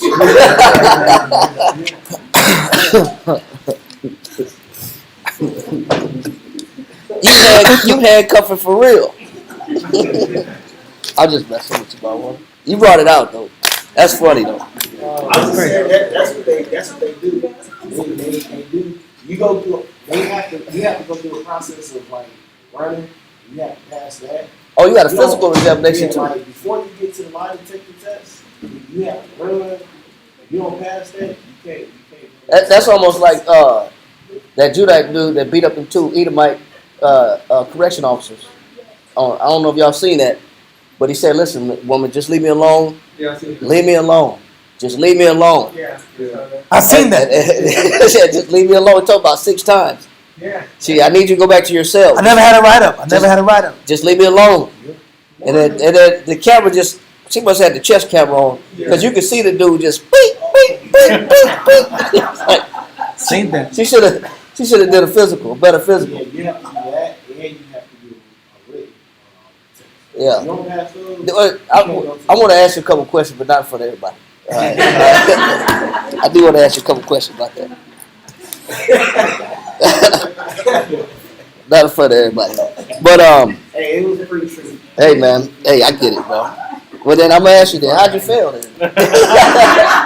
What you feel? They say that if you go in with an empty stomach, yeah. I didn't eat. That's what they What is that about? They give that. You didn't get the job because you didn't eat nothing? I'm serious. Your stomach was growling up. That's what you have for breakfast? You hungry? That's said, "What did you have for breakfast?" It's a They said, damn "I had a bowl of Cheerios." Yeah. Like, lying. He didn't eat that this morning. Now, His blood pressure went up. Yeah. Oh man. You see, you lied about the weather. huh? You Oh like my about that? gosh. No. I just told you. Oh my goodness. We supposed to eat. Oh man. Nobody told you. Nobody told you. No, they told me, but That's your fault, Mama. You know you should have ate, so you wasn't listening. Now, that's what happened. You didn't get the job because you wasn't listening. Be honest though. Oh my goodness. Oh man. What's the point? What's the point? Hold on. What's the point? Go back to where we was at, man. Yeah, get the point. Get back to the point. That's funny. God, Ecclesiastes 6 and 7. If thou wouldest get a friend, prove him first. So the same thing, man. We talk about the same thing. You just don't let people in to your business and to you and to your world if you haven't proved them first. You just don't let people in, man. We know we laughing because we know you just can't walk up in a job and say, "Give me a job." They're gonna put you to the test. Yeah. When people call us for a job for a job, when people call us for a job all the time, first thing I ask them is, "Do you have an adequate driver's license?" Well, let's get through that first. Let's get through that first. Do you have a driver's license? A lot of people say no. I said, "I got an ID. I have a driver's license." Okay, that says a lot. Then. Okay, second question: will you pass a drug test? My own cousin called and said, "Can I get a job?" I asked the same question. You got a driver's license? Yeah. Will you pass a drug test? I'm gonna need about a month. I need about a month. I said, it sounds like you're not serious about your life. No, I'm serious. That's what I told her. I said, it sounds like you're not serious about your life. I said, call me back when you're serious about your life and you really want a job. Because you can't have your pleasure and still be about somebody and be managing somebody else's business. No. Imagine in any business, but you still want your pleasure. You still want your fix and you still got your lust, but you want to bring your lust to this job. We can't have that. We can't afford your lust. Your lust is too expensive for this job. Because your damages that come with that lust is too expensive for this job. We can't afford tests. What are you about? Yes, sis.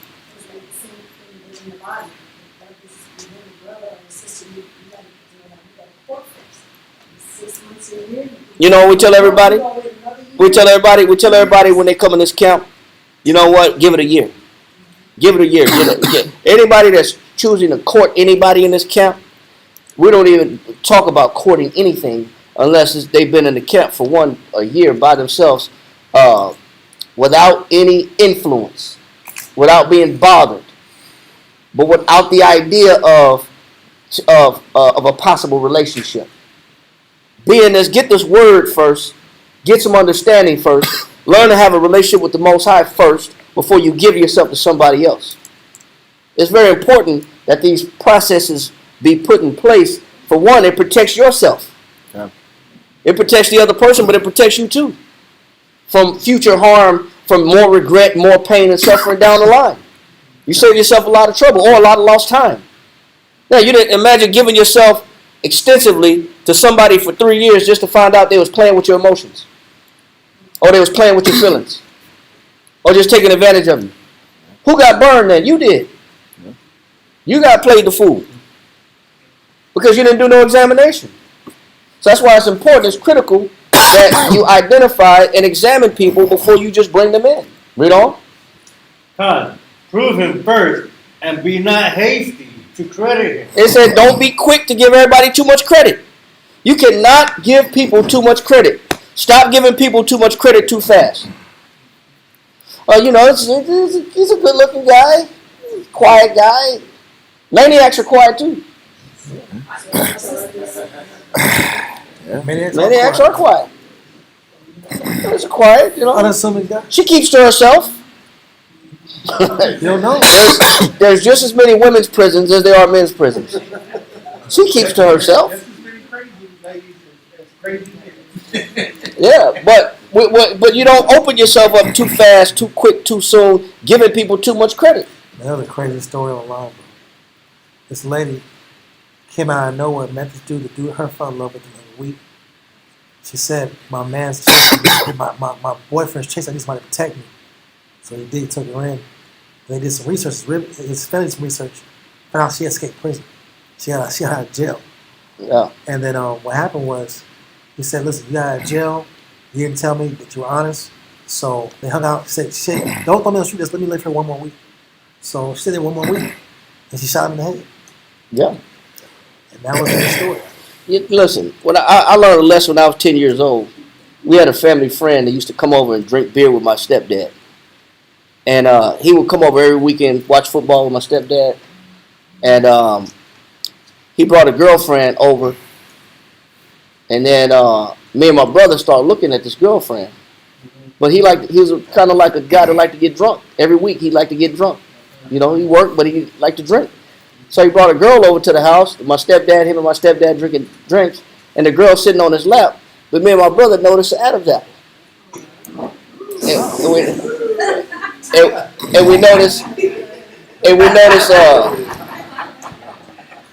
we noticed some basketball hands. It's a big pawn that ball. Put the Kawhi hands out. Hey, listen, bro. Listen, listen. It's something about them hands. The man got. Can't hide that. They got veins everywhere. Yeah, with the 50,000 veins out. Look like that, and with the big hands, and then had that Adam's apple. Like, who said that? Check the neck. Who said that? That was Martin Lawrence who said that? Yeah, Martin Lawrence said that. Martin Lawrence said that. Check the neck. And sure enough, so me and my brother was like, man, this is a dude, man. So we started talking to the dude, like that was sitting on the family friend's lap. And every word was like, like, oh, you don't want to talk. So we start asking more questions. and sure enough, then he said, she just shy. I'm like, oh no, she's not shy. She is a guy. That's that is a guy. She is not shy.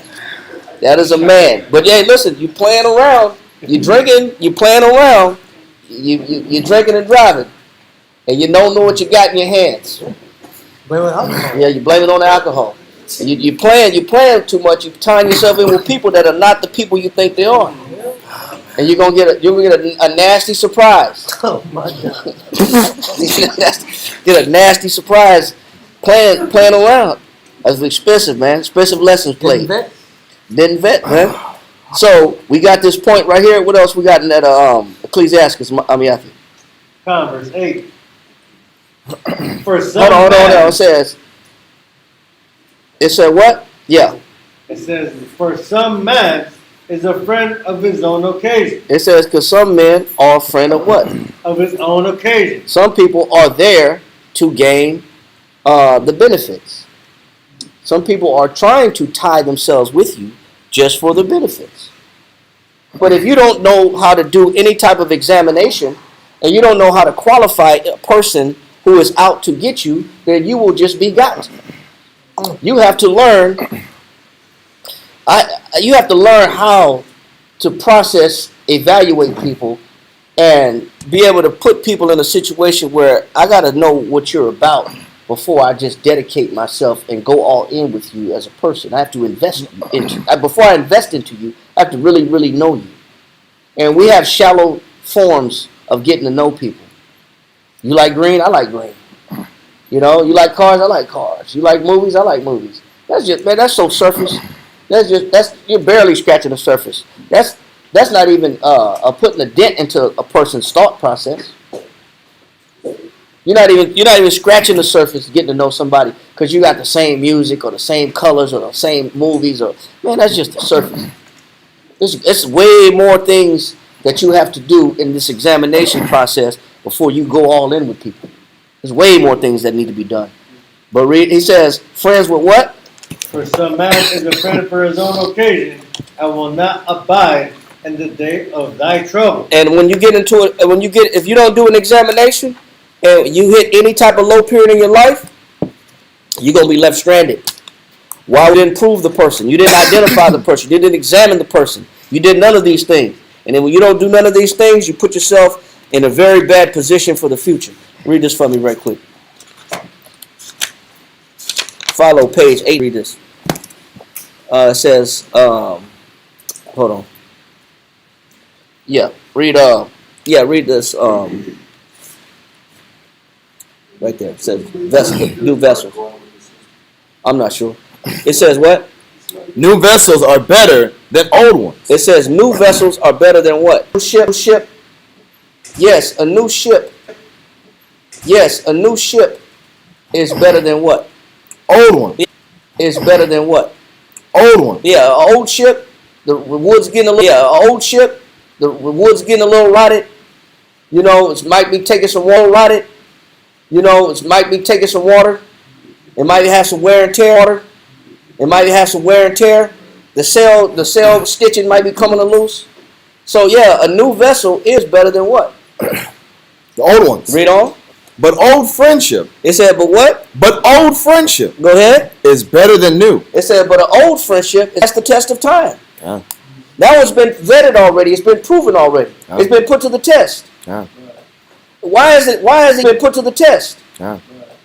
Why is it using the analogy of a ship?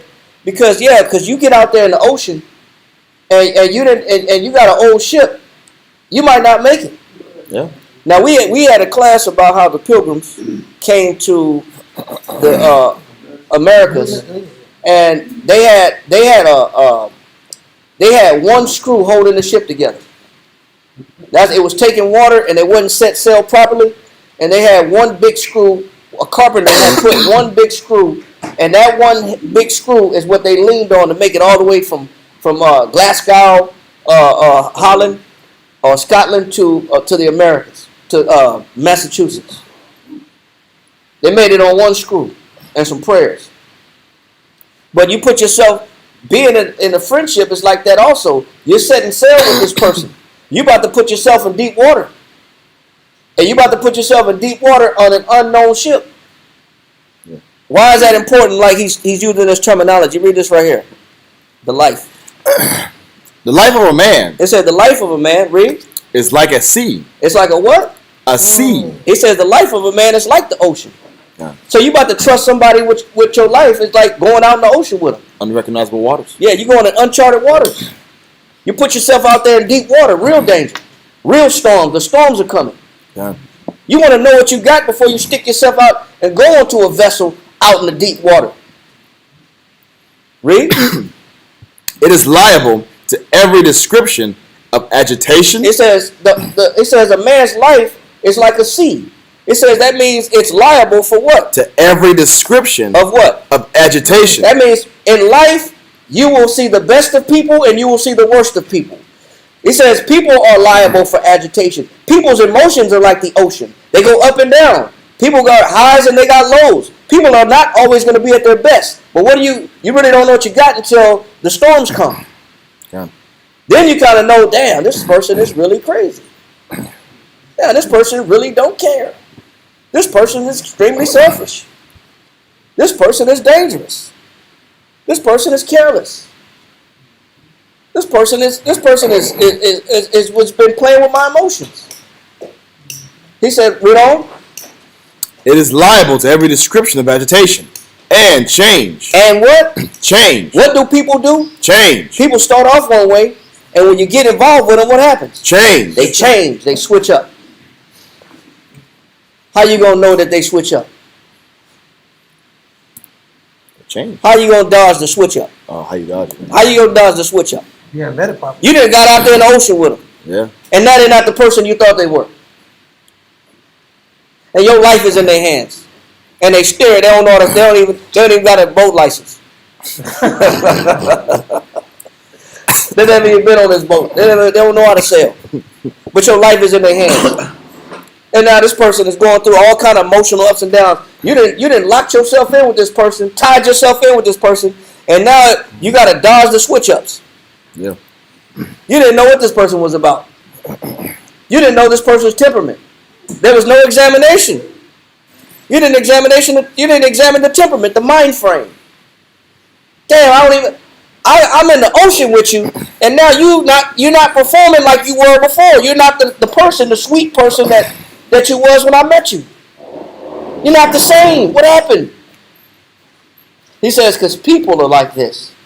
People go up and down. People have highs and lows. That's why it's important, it's critical that you know what you got, because people are not the same all the time. People have spikes. They got good spikes and they got bad spikes. You at least, he says, that's why the old friend is better, because the old friend, you kind of know what their spikes are. You kind of know what their extremes are. You kind of know what their temperatures are. You know what makes them happy, what makes them sad. You know their reliability. You know their faithfulness. You know their trustworthiness. That's why I said the old friend is a little bit better, because you understand this person. You know this person's ups and downs and highs and lows. But when you meet somebody, you don't know. And now you didn't locked in with somebody, and now you find out that they're agitated and they're subject to change. Read on. It says, the life of a man is like a seed.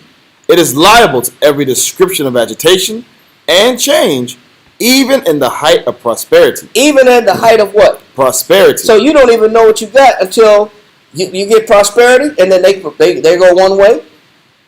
You see it? They see you as one way. They're cool as hell. You're on top of the world. You're on top of the world. Cool as hell. And there is a friend. He said, there's a what?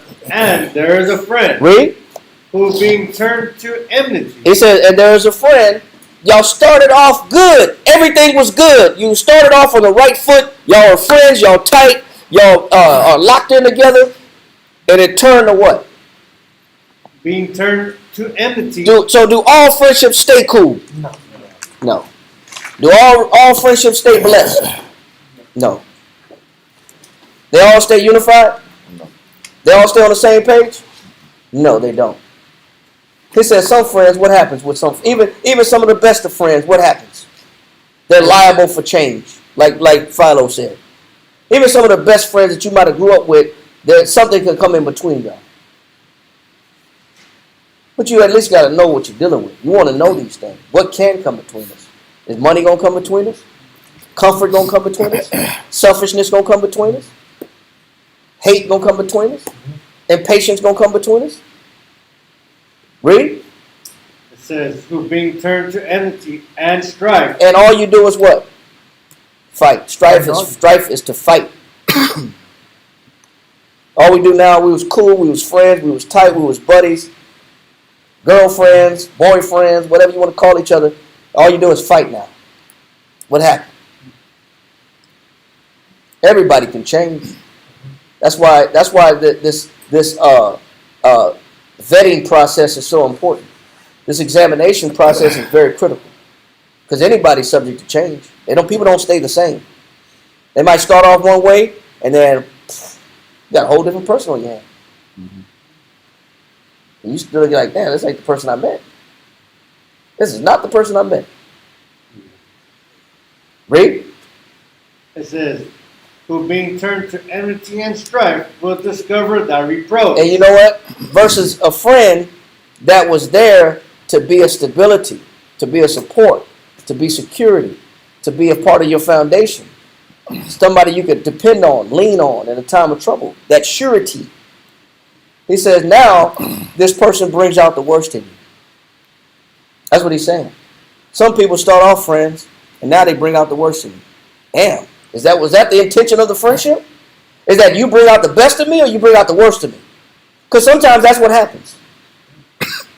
Now you didn't lock yourself in with this person, and they bring out the worst aspect of you. They trigger you in the worst way. That's what he's saying. They bring out the worst in you. They make you say things that you wouldn't normally say. They make you do things you wouldn't normally do. They take you to different places that you wouldn't normally go with nobody. I wouldn't let nobody take me here. I never thought about really hurting somebody until I really met you. Bad country. I never had this idea or thought. Because people will take you places that you didn't plan on going. People will bring out the worst in you. Yeah, it's cool for a while where there's peace, and then that peace is too boring, and they like that drama. Mm-hmm. They're toxic. La tóxica. They like to be a little. They like to be a little spicy. I don't know. I just think it sounds better when I think toxica. What is toxica? Toxica. I think it sounds better than just toxic. The English don't do it no justice. Yeah, don't. The Spanish makes it sound spicier. It's toxic. Yeah, it's like yeah. And that mind frame will make you think things that you didn't normally think and that you don't want to think about. I'm thinking about just grabbing these kids and leaving. You never thought you would think that way. Yeah. But people will take you to those points. That's what he's saying. People will take you places you was never planning on going. They'll bring out the worst in you. Read this right here. A steadiness towards one's friends is a sign of general stability of disposition. It says, before we read that, that kind of answers the first question from last week. Yeah. I think that does, right? Yeah. Right?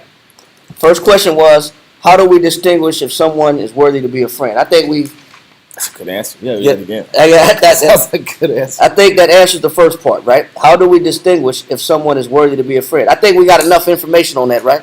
We're not done, Yeah. but I think that does answer the question. If it don't, we can bring out some more. Yeah.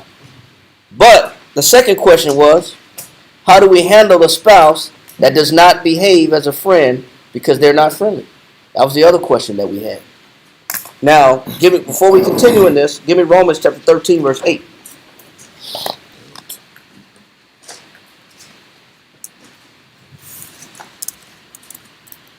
Ready?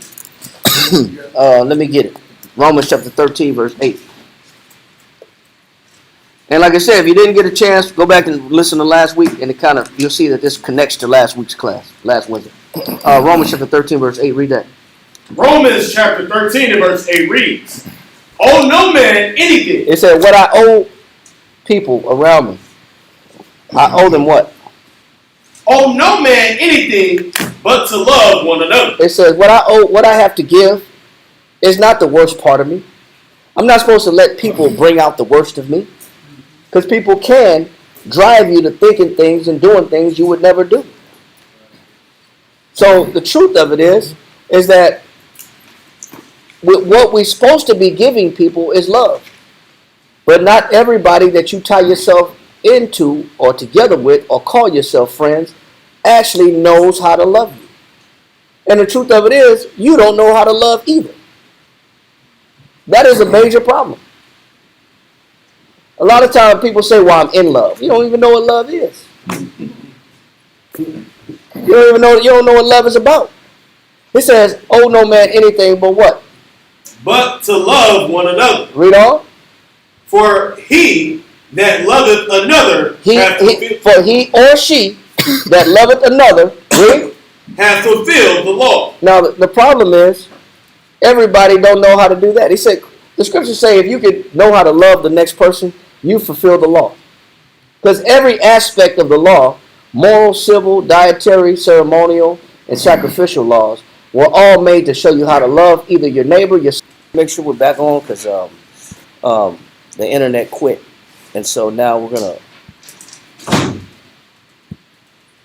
gonna come back on. We're back on. Can we double check the internet and make our class YouTube and make sure we're back up? Yeah. It's still buffering? Okay.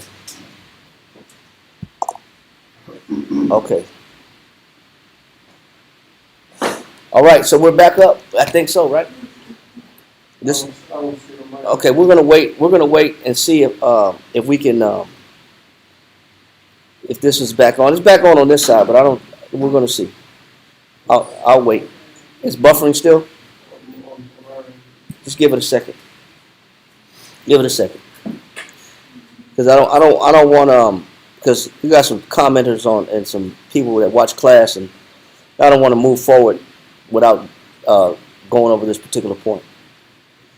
All right. Just let me know when it comes back on. Let me know when we back up, please. Because are there any questions so far? Any questions so far? Yes, sir. I do have a statement. it was about vetting. Yes, So sir. I just think that there's healthy vetting, and then we talked about unhealthy vetting. But, I think most families, when it comes to teaching the children, be educated on a vetting list. Right. Because, as far as vetting, the way it used to be. Well, the way it used to be is you used to bring them home to meet your parents. Right. I mean, we come from so many broken homes. Right. There is no family figure, father figure, motherly figure to bring them home to. Right. A lot of times, kids are raising themselves. Right. They're pretty much home alone, That's right. and then they're kind of creating. They become these J. Codes where they just kind of create their experience on their own and learn as they go. You're right. And they learn about relationships as they go the hard way. They learn about friendships the hard way. And then a lot of times when you're cleaning up their mess, or you have parents that just didn't care about the kids. Right. They got to a certain age. Can you take a shower by yourself? Can you feed yourself? Okay, then do for yourself. Then you know what? Or I'm done. I did my job. You can read, you can write, you can work. I did my job. Now go. Because the parents wasn't even vetted for each No, they weren't. You know? A lot of times the parents was, mom was pregnant at 14, 15. Yeah. She was a child having a child. That's right. She didn't really know no better. As much as I'm not gonna say nothing because we might be recording right here. Yeah. I don't know. Is it on yet? Huh? It's back on? Okay, I'll keep what I was gonna say at a separate point.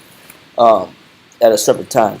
Okay, so we're back on, and we were talking about how read that one more time in Romans chapter 13, verse 8. Romans chapter 13 and verse 8 reads, "Owe no man anything but to love one another." It says, "Owe no man anything but what?" But to love one another. So what do I owe everybody that I know around me? Yes, sir. It's going in and out. Yeah. When it's going, is it the camera going in and out? Okay, so then, then Moving now. okay, then let me see one more thing real quick. Let me make sure that I got some juice. Right. It's a very weak battery. You want to use my battery, my portable charger? No, because if I unplug it, it's gonna cut off because I'm down to 3%. So I'm not gonna touch it because the minute I unplug it, it's probably gonna cut the live off. So I gotta go back and figure out what's wrong with what you call it. But it's cool. Let's continue. If we gotta slow it down, is it still going off and on? Okay, give it a second. We'll give it a second. Ain't no rush. We got about 30 more minutes. We're almost done anyway. We got about 30 more minutes. So we're almost done. We only got a couple more scriptures to go. So read it again, my one. Hopefully it picks up. Romans chapter 13 and verse 8 reads, "Owe no man anything but to love one another." It says, "Owe no man anything but to what?" Love one another. Read. For he that loveth another hath fulfilled the law.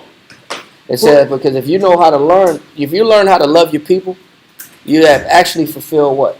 The law. The problem is we haven't learned how to love each other yet.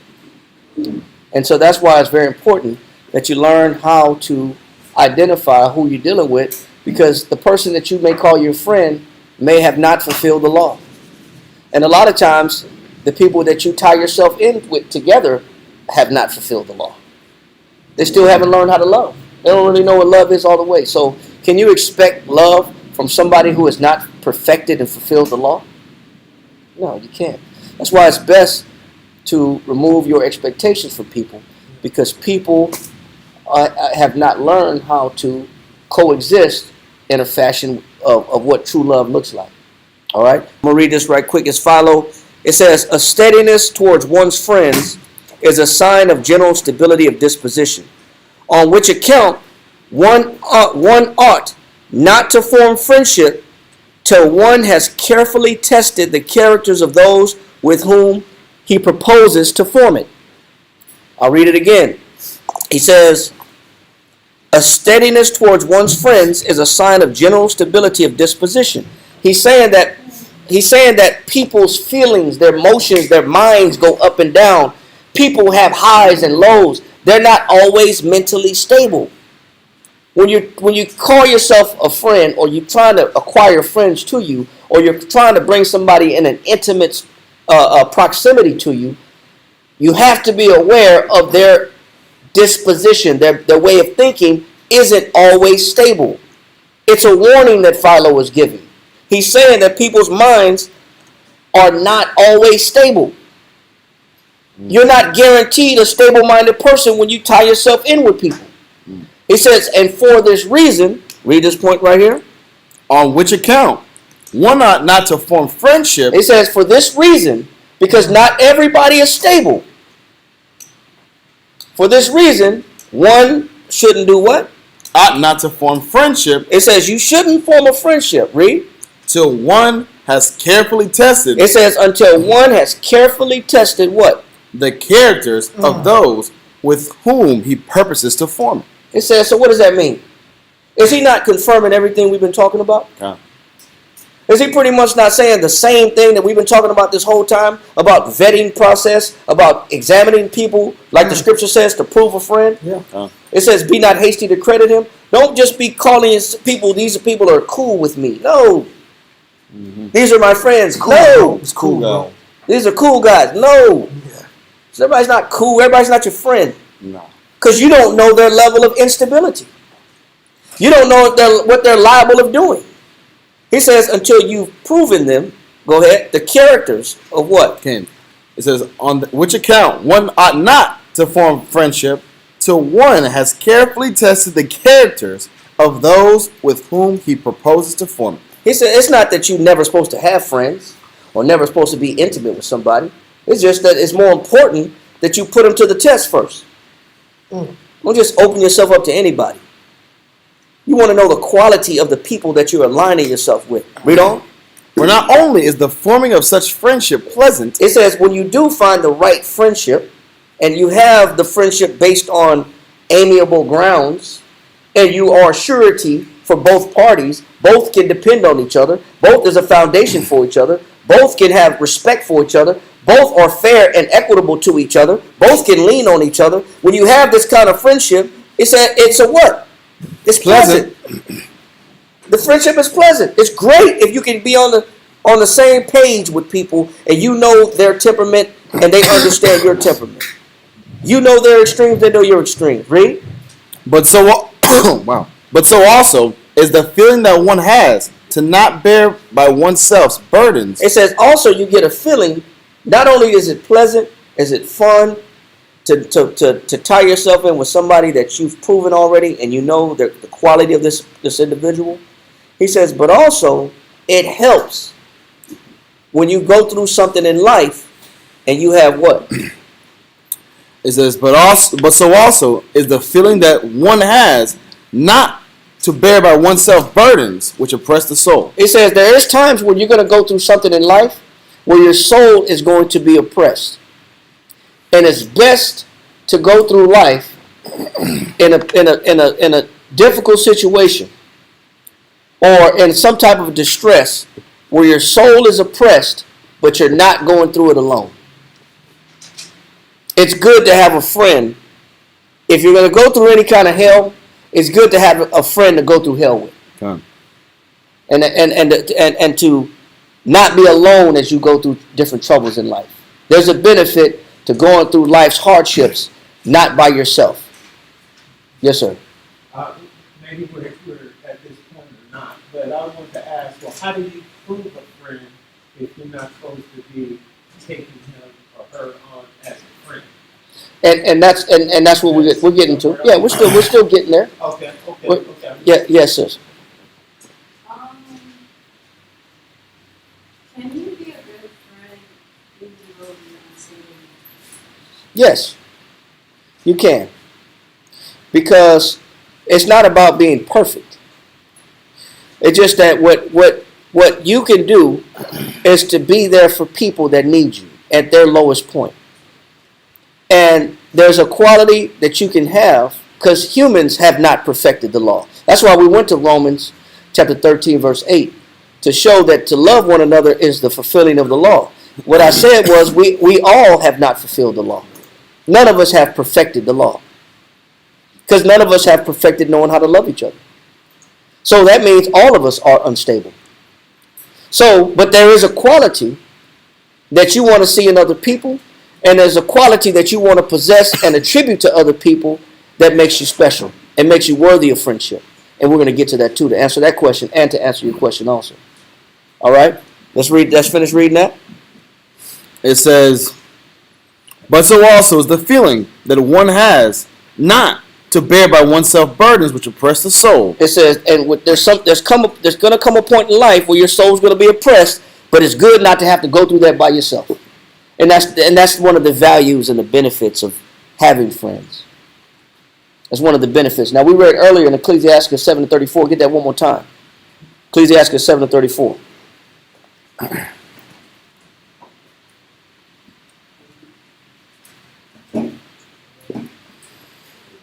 Ecclesiastes chapter 7, and verse 4. 34. 34. It says, fail not to be with them that weep, and mourn with them that mourn. It says, do what? Mourn with them that mourn. It says, fail not to do what? It says, fail not to be with them that weep. Go ahead. Mourn with them that mourn. You know what first makes a good friend? Sympathy. Having sympathy for people.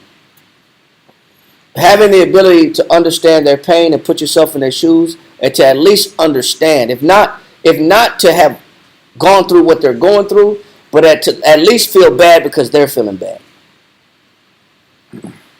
Can I at least feel for them as they're going through trouble and they're going through displeasure or they're going through some type of discomfort or affliction? Can I feel something?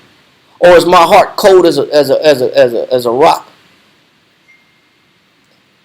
I don't feel nothing for nobody. Can I feel pain when somebody feels bad? That's one attribute that helps tie in a friendship. I can sympathize with people.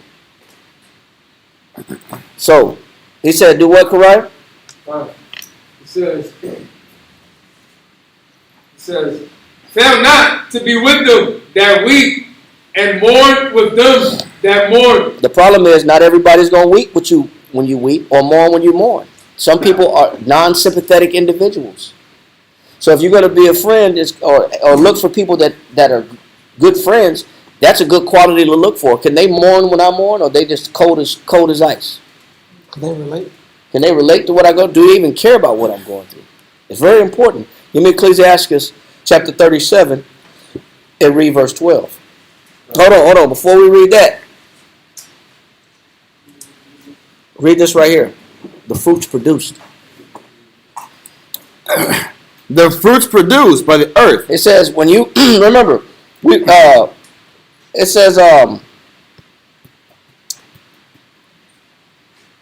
the fruits produced by the earth, right?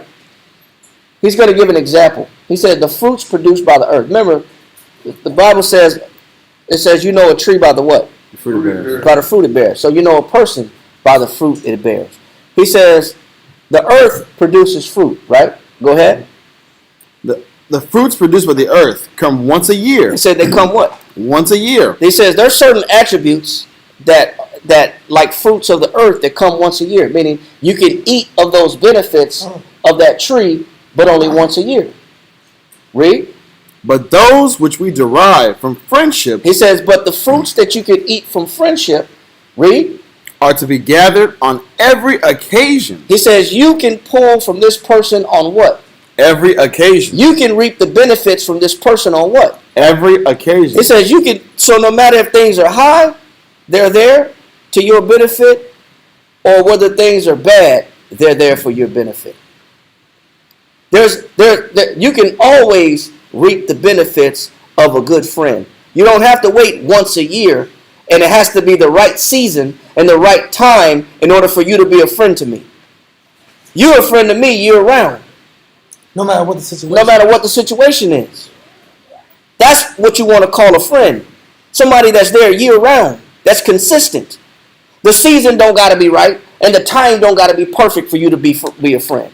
He said that's just like the fruit of the tree that only produces once a year. But a good friend, you could benefit all year round with this kind of person. If this person has the right sympathy, you could benefit year round from this person. Read on. Many men. It said many men make a mistake. Many women make a mistake. What is the mistake that we do? Read. Many men select for their friends not. It's like that's weird. Many men select for their friends, not those who are the most virtuous. He says a lot of us pick friends and we don't look for no what? Virtue. We ain't looking for no virtues. There's nothing virtuous about this person, and we turn ourselves and saying it's my friend. I didn't qualify this person and say, does this person have patience? Do they have temperance? Do they have meekness? Do they have love? Do they have kindness? Do they have grace? Do they have piety? Do they have justice? Do they have fortitude? Do they have courage? I'm not looking for no virtues. None. That's a huge mistake that men and women make. I align myself with people that have zero virtue. Will virtue be substance sometimes? It's like, No, virtues are strengths, are virtues. Long suffering, patience, forgiveness, piety, justice, equity, fortitude. All those are virtues. Patience. So I'm looking for what? When I'm looking for friends, I'm looking for virtues. What virtues stand out in this person? What do? How do we pick friends? But those who are rich. He said we look for friends that are what? Rich. What does that mean? Yeah, benefits. access. I got something to get from this person. Mm-hmm. I'm looking for something to gain. 99.9% of people are picking friends when they look at the benefits. I'm looking for what can I get from this person. 99.9% of friendships are based on benefits. Even so much what we call each other friends with benefits. Yeah. But I didn't look for no virtues in this person. I didn't qualify this person to see what virtues this person possessed. I didn't tie myself in for the right motivation. He said many people are picking friends with the wrong motivation. Read on. Many who appear to be friends. He said, but a lot of people that you thought was friends, read, are not so. Are not friends. We pick wrong. It's you know what he's showing? You got to do more examination. You got to learn, and that's what the question Moselle asked. How do you learn how to vet people? How do you learn how to examine people? You're looking for virtues. That's what you're looking for. Which makes a lot of sense. That was his question. How do you identify what to look for in a friend? You're looking for virtues. But if you've never been trained on what are virtues, you're going to pick friends for the wrong reasons, under the wrong pretense, and you're just going to backfire on you. But I got to first understand what are virtues. Read on. Many who appear to be friends are not so, and many who do not appear to be, because they broke. They ain't got nothing I need. Read on. Are so in reality. He said, are so in what? In reality. Read. But it is the part of a wise man. He said that's why in order to pick friends, you must have what? A wise man. You got to be wise. That means before you even start using friends out your mouth, you better understand wisdom first. You better have some wisdom first. Because you wouldn't even know, if you don't have wisdom, you wouldn't know what to look for. That's true. Wisdom will help you decide and decipher and distinguish what is a friend and what's not. What is appropriate and what's inappropriate. That's why wisdom is more important than just you getting friends. Virtues are more important than just the benefits. Read. But it's the part of a wise man. They said it's your responsibility to learn how to be wise and do what? To discern both these classes. You got to understand. It's our responsibility. The burden of responsibility of picking the right people is on our shoulders. Not somebody else. It's not everybody else's job. It's my responsibility to learn how to vet people. It's my responsibility to learn how to use wisdom to qualify people before I bring them into my life. That's my responsibility.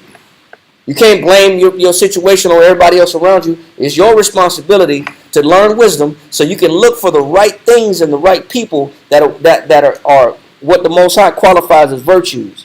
These are the good things about this person. This is what makes this person special. This is what makes this person not so much of a risk to invest myself into. I can minimize the risk. I can minimize the damage if I use wisdom. You understand that point? Ecclesiastes now 37 and 12. Ecclesiastes 37:12. But be continually. That's why, you know what helps you?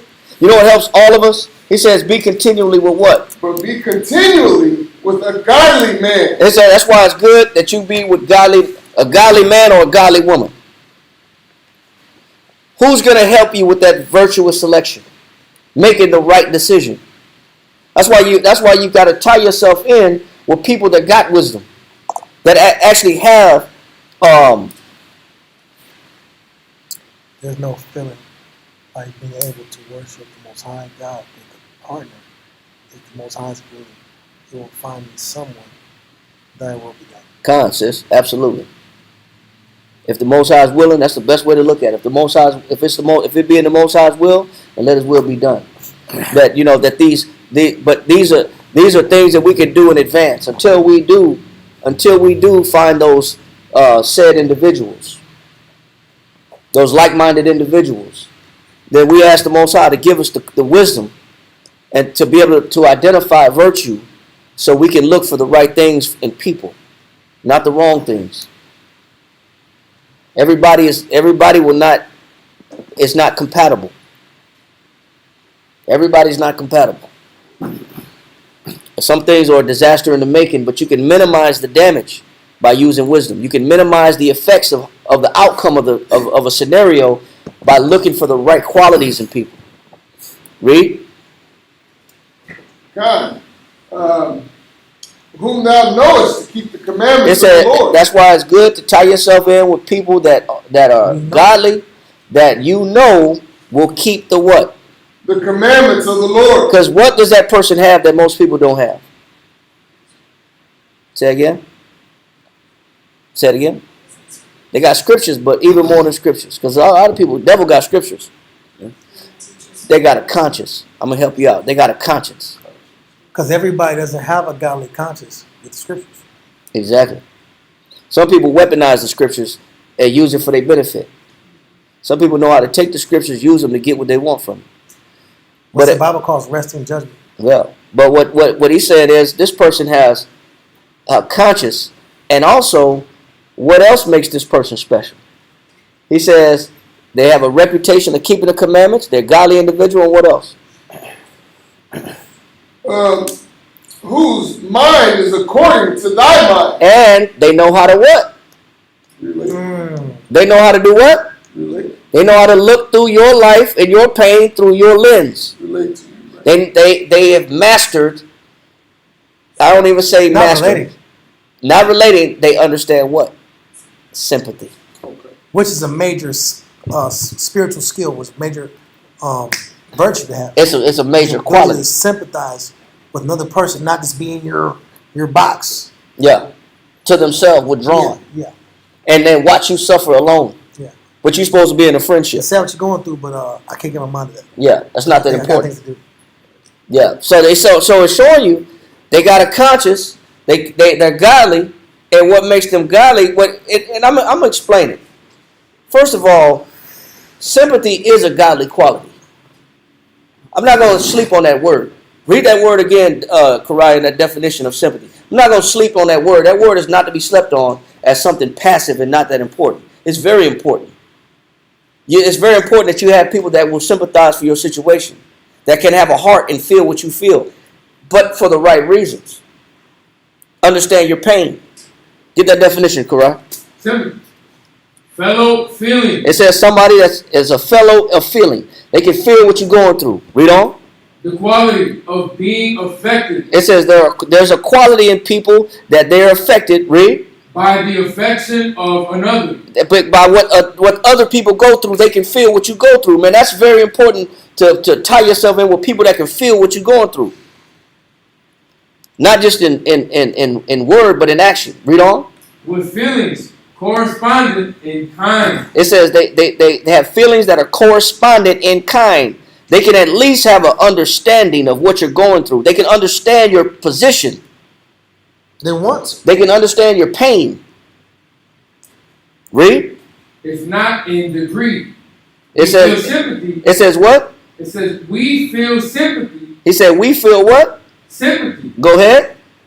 for another when we see him in distress. It says you're supposed to feel sympathy for another person when you see them in distress. That's one of the qualifications of a real friend. That's one of the that's a qualification of love. Yeah. And I'll prove it. Go to Romans chapter 12 verse 10. Romans chapter 12 verse 10. That's why it's not a sympathy is not a weak term. Romans chapter 12 verse 10. Be kindly, affectionate one to one another. What do you think that means? That's it. That man, what do you think that's talking about? Sympathy. It's talking about having you can feel what other people are going through. Correct. What their pain affects me too. It's not just your pain is your problem. That's your problem. That's not my problem. That ain't your friend, and that's damn sure ain't what love is about. That's your problem. Whatever you got going on in your life, that's for you to deal with. That ain't for me. That is for you. That is not love, and that's not sympathy. And neither is it godly. And I'm gonna show you. Read. Be kindly, affectionate one to another. Go ahead. With brotherly love. What do you call that when you can tie yourself in? You can tie your affections with somebody. What do you call that? That's brotherly love, man. That's an attribute of love. He said with brotherly love. Read on. In honor, preferring one another. Because what can I do? I can consider your feelings over mine. It's not just about me, and how I feel and what's important to me. I can get down on your level and go through what you're going through, at least feel bad for what you're going through. I have a consciousness, and I can feel sorrow and some pain and discomfort when I see you suffering. Now, you got a friend that can't see you suffering, you got a problem. You got a friend that can't see the pain you're going through, you got a problem. I don't think that's a friend. Neither is that love. Sympathy is a godly virtue. It's a godly attribute. He said he could do what? Kindly affection. What? God. It says, in honor, preferring one another. Go ahead. Not slothful in business. Now hold on. Stop right there. I want to get this point right here. How do we know this is a godly virtue? Jump down to verse 15. Verse 15. It says, rejoice with them that do rejoice. I can do what? Rejoice with them that do rejoice. How can I rejoice with them that rejoice? Because I can put myself where? I can put myself in their shoes. That makes sense. That makes sense. I can be happy when they're happy. I'm glad you got employed. I'm glad the situation worked out. I was hoping that this situation got fixed. Situation got fixed. But what happens when you got somebody that's not happy for your victories? That's a scary thing. We'll go over that next week. Because we get to the point we got to end it. We'll bring that part up next week. He said, but they can do what? Rejoice with them that do rejoice. They're happy when you come up in life. They can see the joy in you, and they can share that joy, and they can co-sign that joy, and they can be in tune with you with that joy. Y'all both can have joy together. Because something good happened to you, they're happy for you. As if it happened to them. As if it happened to them. Read. It says, and weep with them that weep. There it is again. It was always there. There it is again. They got sympathy. Yeah. That's a godly quality. That's a godly individual. Yep.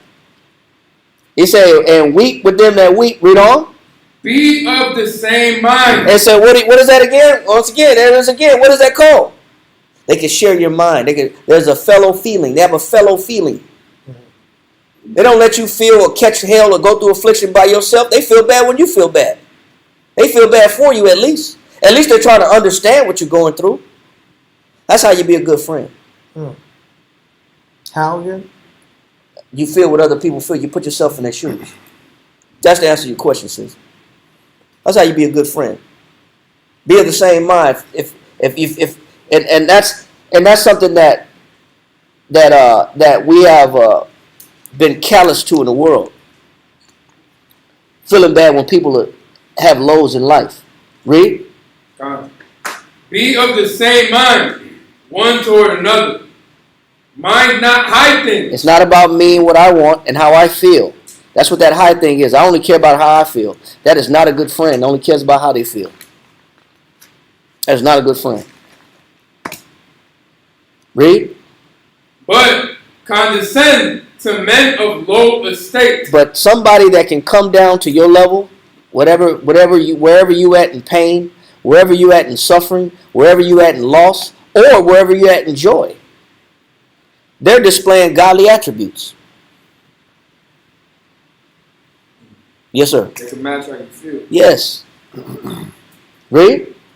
Be not wise in your own conceits. And that's why it ain't about them. They know how to disconnect from just their world. They can get into your world.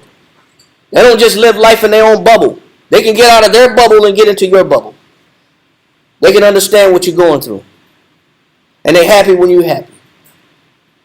Go to Psalms 35 and 27. This is how you know this is a godly attribute. So when it says, be with a godly man, but continually be with a godly man, what makes this man godly?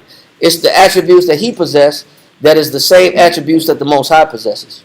Give me that, Psalms 35 and 27. Psalms chapter 35, verse 27 reads. Ready? Yep. Let them shout for joy. He said, let them shout for joy. Read. And be glad. And be glad. Read. That favor my righteous cause. And that favor my righteous cause. Read on. Yeah.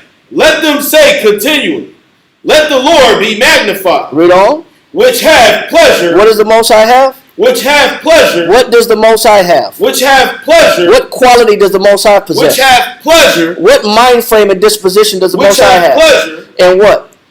In the prosperity of his servant. Who's happy when you happy? The Most High. Who's full of joy when you come up on something? Most High. When you overcome a battle? Most High. Who cares about your advancement? Who takes a consideration and has a feeling and can match themselves with your joy? I'm happy for you. Is that not a godly quality? Yeah. Yes, it is. That's why it's good to look for that same quality in godly men or women. They're happy when you're happy. That's how you know sympathy is a godly quality.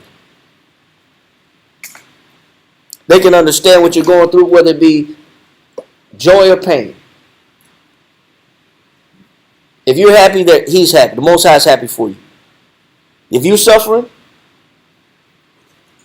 the Most High understand that too. Go to Isaiah 63 and 8. Yes.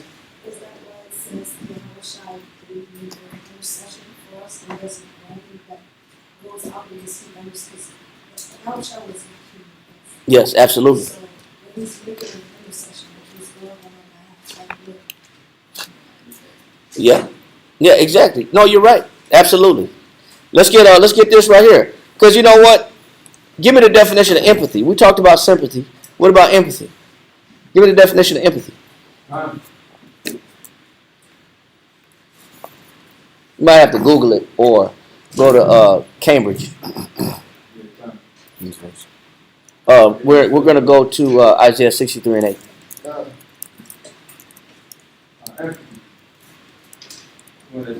Yes, sir. Read the definition. Empathy is the ability to understand. It's the ability to what? It's to understand. Sympathy and empathy kind of have similar meanings. They kind of have similarities in their understanding. One is to be able to understand. The other one is to actually feel pain for somebody else's pain. But they kind of both go together. Read that definition. Empathy is the ability to understand. The ability to what? To understand. Read on. And share the feelings. And they can what? Share the feelings. They can put themselves in your shoes. Mm-hmm. They can share your feelings. Read. It says, and perspectives. And they can share your perspective.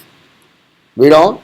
And experiences of others. And they can share your perspective and they can share your experiences of others. Meaning, This is what you want to look for in a friend. You want a friend that can understand you. Feel bad when you feel bad. Be happy when success comes your way. And when pain comes your way or loss comes your way, they can feel loss or pain with you. You're not by yourself. Like Philo said. He said, but so also is the feeling that what?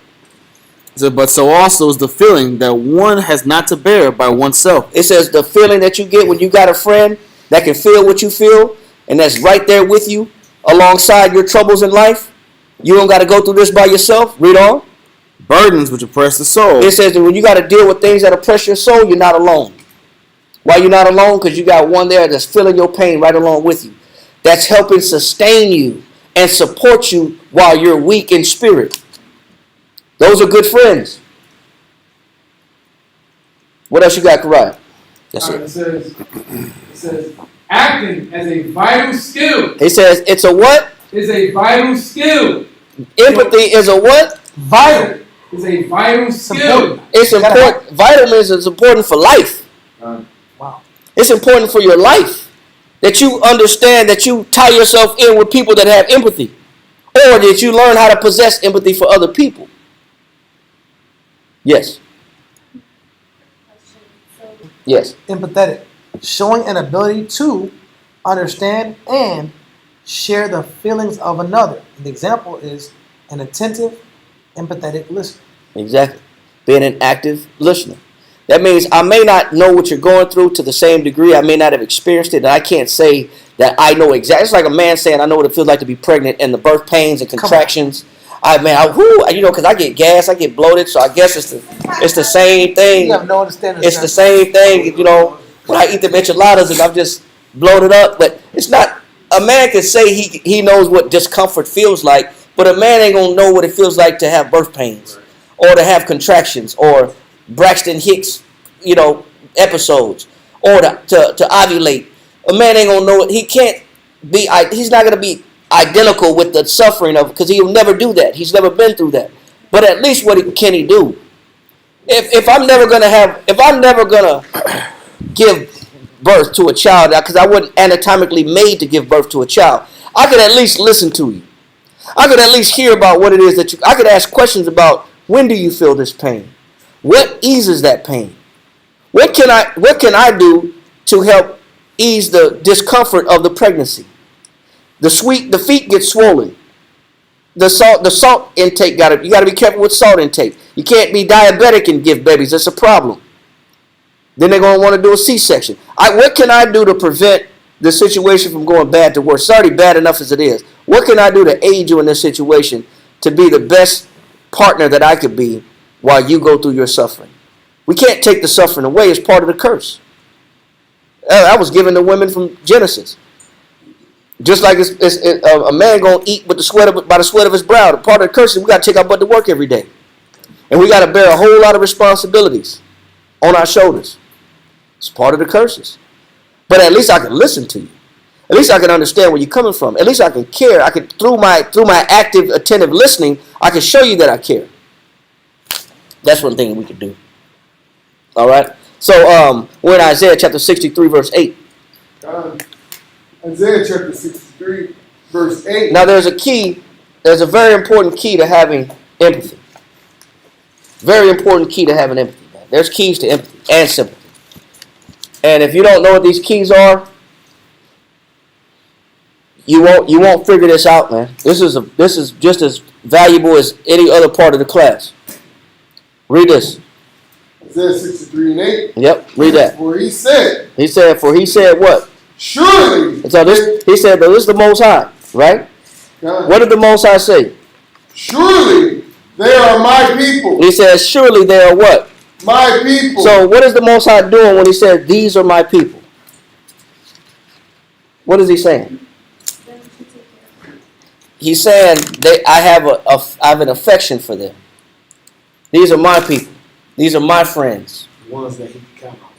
Yes, he said, these are my people. They belong to me. Yes. So what if you're going through pain and the next person is like, I don't know what to say. You're a woman. Well, that person they don't have empathy. They don't have sympathy. And also this is part of asking, because that could be with somebody that you know, that's a friend, or that could be somebody that you're together with. And that's why it still goes into the answer to the question. The second question from last week was, how do we handle a spouse that does not believe as a friend or does not behave as a friend because they aren't friendly, because they're not being friendly? Okay, so then that still falls in that same category. Figure it out, be strong, um, deal with it. But they can still listen, or they can point you in the right direction. No different than if somebody is lost on the street. Do you give them the wrong directions? Do you know? Because you don't know, or do you say, "Wait right here. Let me go ask and get you in the right direction. Let me help you point you in the right direction if I don't know." That's another part of the class that we're gonna go into later also. But steering people in the right direction is very important if you don't know something. But we'll save that for later. But give me this right here, 63 and 8. Isaiah 63 and 8. For he said, surely they are my people. It said, the Most High said, these are my what? My people. Now, this is one of the most valuable things I think I've read in a long time when it comes to the key to having empathy or sympathy. Read. Children that will not lie. He said, these are my people. They're not going to what to me? Lie. They're not going to lie to me. Now, it is also in Isaiah chapter 30. Give me verse 6. Give me verse 8. Isaiah chapter 30, verse 8. And we're going to come right back to 63. God. Mr. Most High saying, these are my children. These are my people, my children in whom will not lie. Now give me Isaiah 30 and 8. Isaiah 30 and 8. Now go. Write it before them in a table. The Most High told Isaiah, go write this down on a table. Read on. And note it in a book. He said, matter of fact, put it in a book. Read on. That it may be for the time to come. It says for the future. He said, write this down for the future. So it can be recorded that what? Forever and ever. For how long? Forever and ever. Well, what is it about these people? Read on. That this is a rebellious people. They hard-headed. What else? Lying children. Wait a minute. We just read in Isaiah 63 in verse 8. The Most High said, these are my people. He says, they will not lie. They will not lie to me. Now, the Most High just told Isaiah, go write this down in a book. They always lie. He said, write it down forever so it can be recorded that they're rebellious and they're lying children. And what else? Children that will not hear the law of the Lord. And they don't want to hear the law of the Lord. Read on. Which say to the seers. And they tell the prophets what? See not. Don't look at me. Don't tell me the truth. Read on.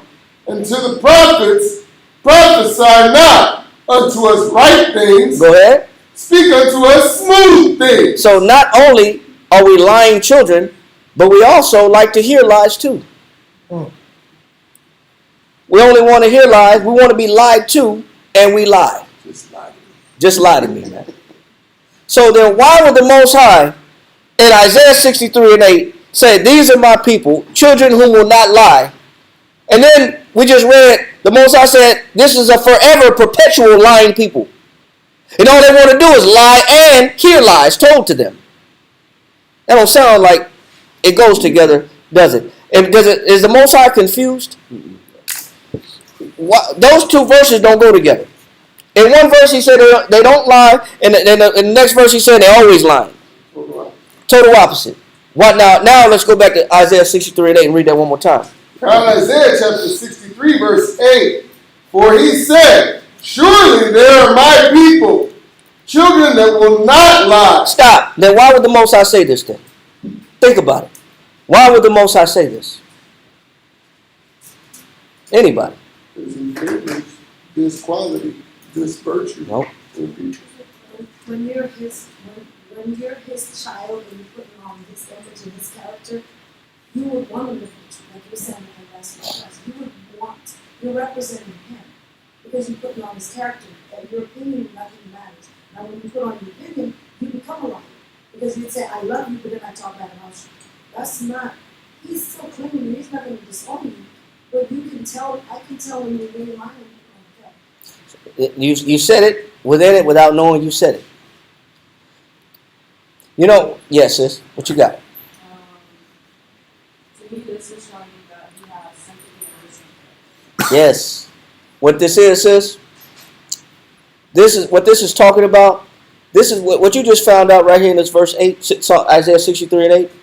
You just found out that this is what the Most High has to tell himself so he don't quit on you.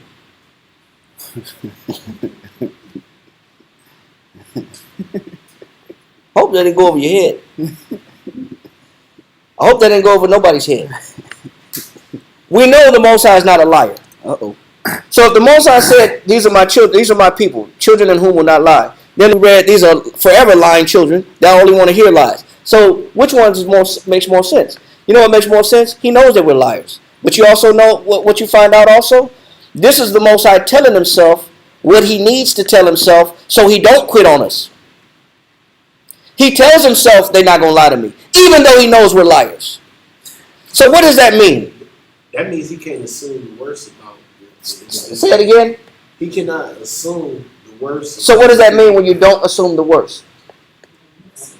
Say it again. I can't hear you. No. When you don't assume the worst, is you're fighting to stay positive. You're hoping for the best. You're giving people the benefit of the doubt. You're looking at you refuse to look at the negative about a person.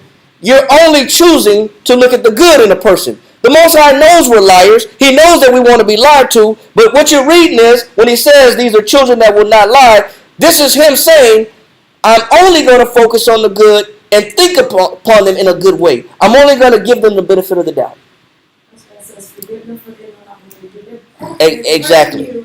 And this is what, and exactly. But this is a mindset that we're reading about in Isaiah. This is why I say it's the key to sympathy. You know what that means? In order to have empathy with a person, I refuse to look at you in a bad light. When the Most High is saying, these are my people, children of whom will not lie, he know we liars. But if he doesn't look at us in this way, then what won't he do? Read on. So he was their savior. What won't the Most High do if he stops looking at us in a good light? He won't save you. You know what the Most High won't do? He won't. This is the Most High retaining empathy. This is the Most High telling himself what he needs to tell himself so he can keep having empathy on you and he won't quit on you. So you know what the key to empathy is? I'm going to keep looking at you in a positive way. You know what man won't do? Man won't keep looking at you in a positive way. Therefore, man will become disconnected with your pain. Man will give up on you. Man will quit on you. But the Most High will keep telling himself the things necessary so that he can keep sending you saviors. This is a key to empathy. I'm going to choose to look at you in a good way, even though I know you're not. I'm going to choose to look at you positive, even though I know you're a liar.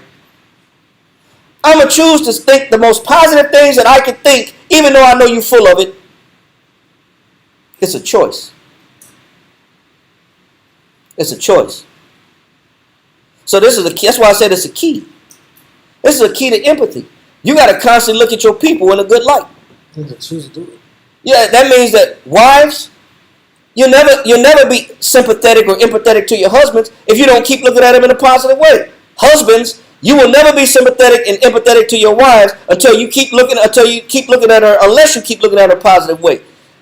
Man to man, children to children, brothers to brothers, friends to friends. The minute I start looking at somebody negative, I'm no longer going to extend to them no empathy or no sympathy. I will no longer care to feel their pain. I will no longer put myself or be willing to put myself in their shoes. Neither am I going to come to their assistance. So to answer the second question that we had from last week, how do you handle a spouse that does not behave as a friend because they are not friendly? What has this person lost? They lost the ability to look at you positive. That's what happened. They don't look at you positive no more. They refuse to look at you in a positive light. That's why you're getting the ill side of a person that will not fulfill their friendly obligations or spousal responsibilities. Because they don't look at you in a positive way no more. You know what we find out in the Bible? The Most High does whatever it takes to look at us in a positive way. He'll even say, "These are my children who won't lie," knowing we full of it, knowing we full of crap.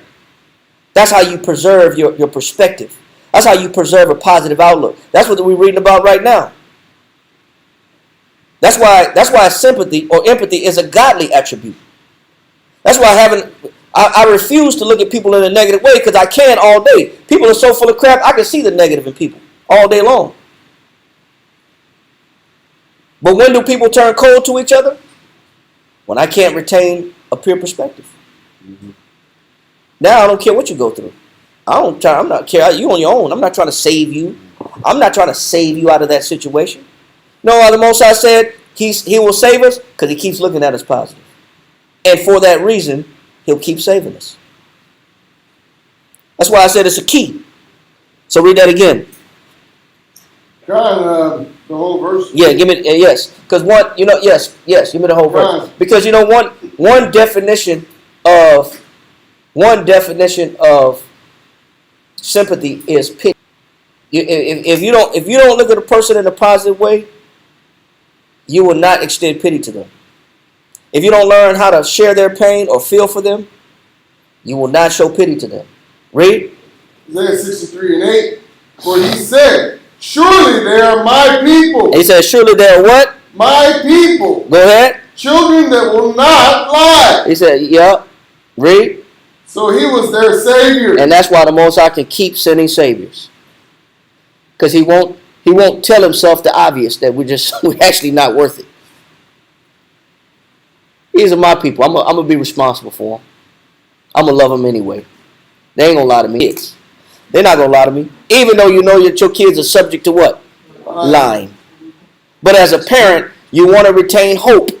You want to retain positivity. So you tell yourself what you got to tell yourself to say, "I know my child. He ain't like that. I'm gonna defend him.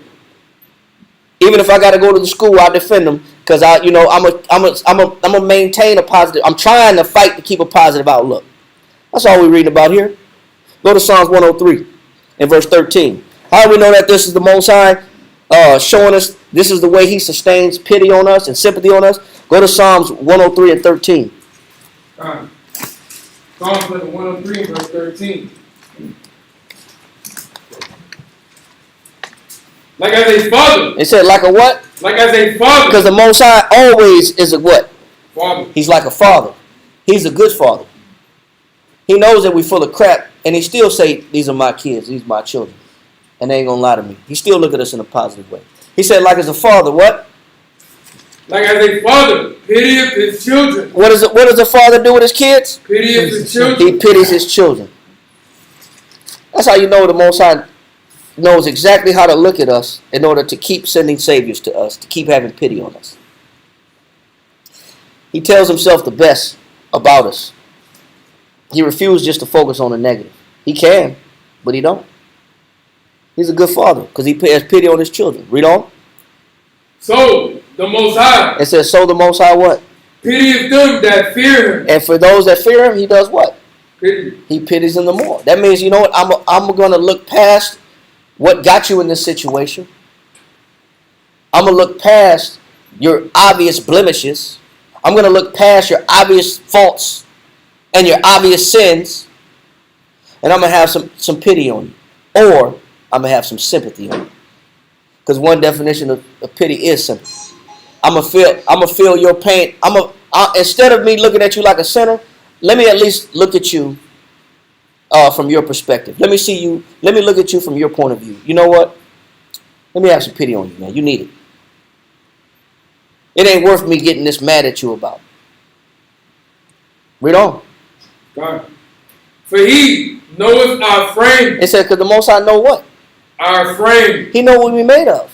When it says the Most High knows our frame, he knows we're weak. He knows we're liars. He knows we're full of crap.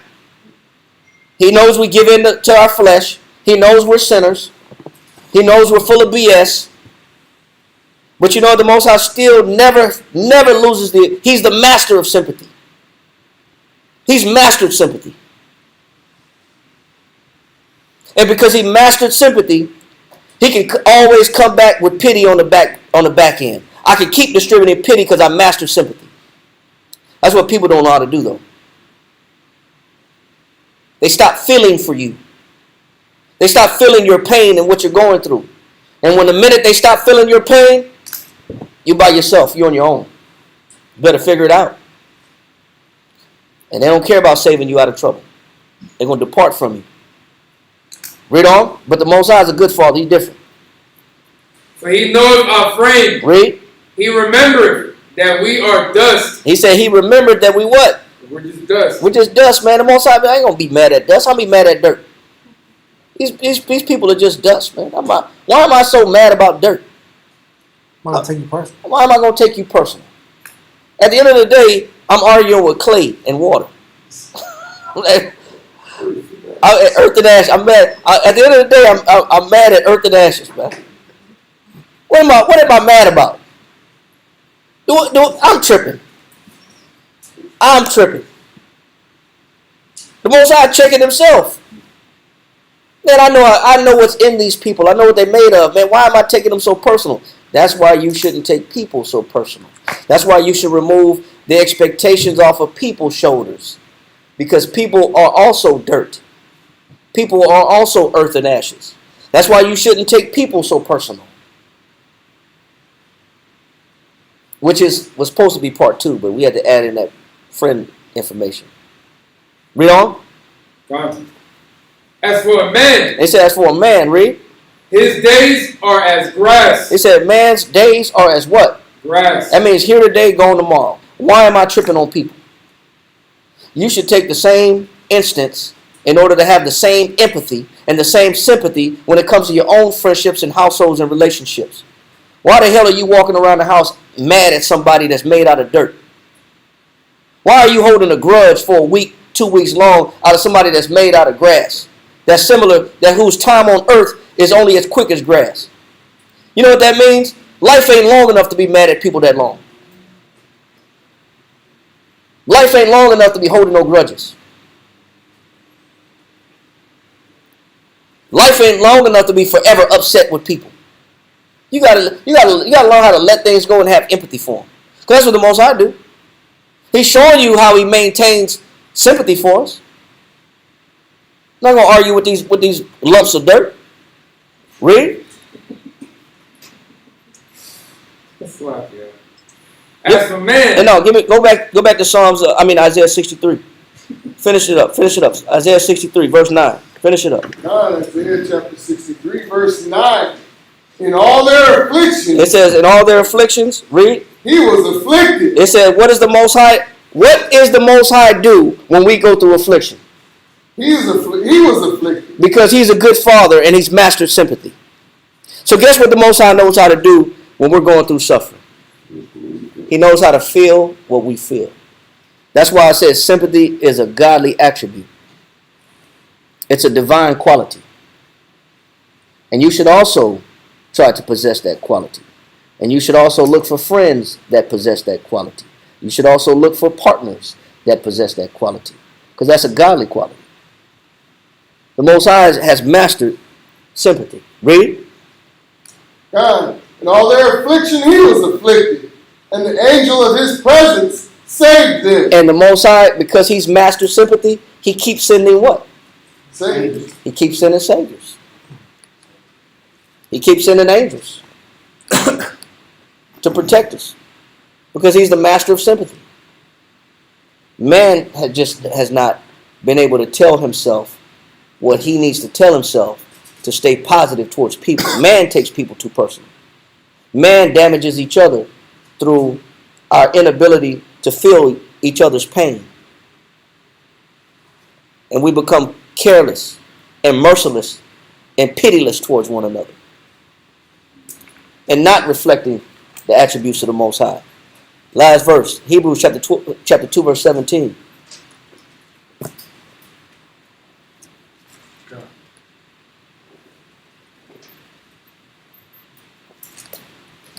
Hebrews chapter 2, verse 17 reads, Wherefore in all things. It said, wherefore in all things, read.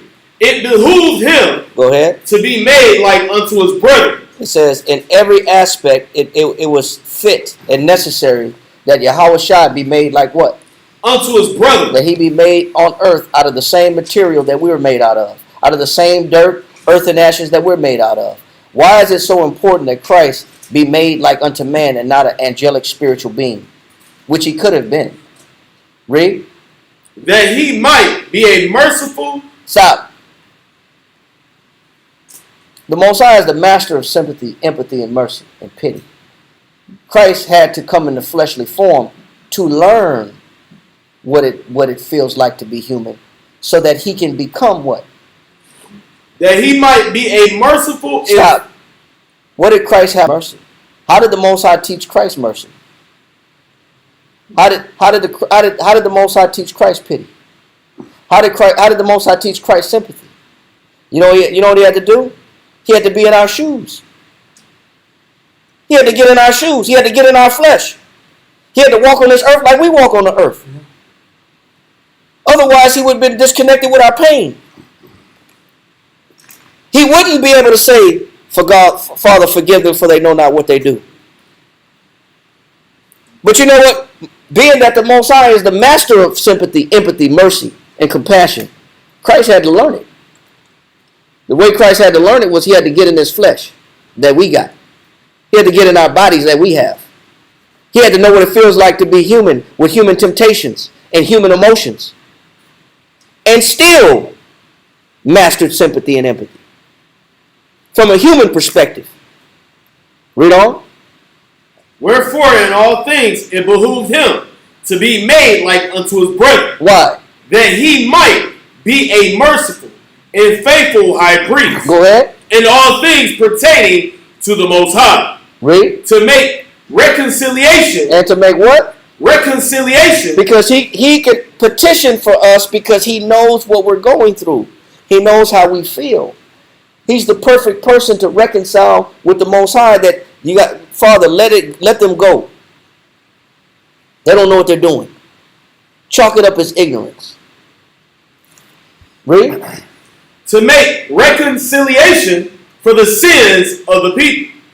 For in that he himself has suffered being tempted. It says because he had to, in order to have sympathy on us and empathy on us, he had to go through what? He had to go through temptation. Read. He is able to succor. Succor is a safety. It's surety. It's the same definition we started with. Christ had to walk in our shoes so he could be a surety for us, between us and the Most High. And those are the kind of friends you want to have. And we'll leave it at that. Any questions? Finish that, Mo. He is able to succor them that are tempted. And that's what makes Christ also a master of empathy and sympathy, and mercy and pity, and forgiveness. But this is what you want to align yourself with. This is who you want to be friends with, and this is who you want to socialize with. People that have these qualities, these godlike qualities. So I hope that answered the two questions that we had from last week. And we'll go back to the original point, which is how to remove expectations from people. All right. So with that, we're going to say shalom. The water for watching. I know we had a lot of difficulties, but it is what it is. Shalom, everybody. Have a good night. We'll see you on Friday. All right. Sure. All right. Shalom.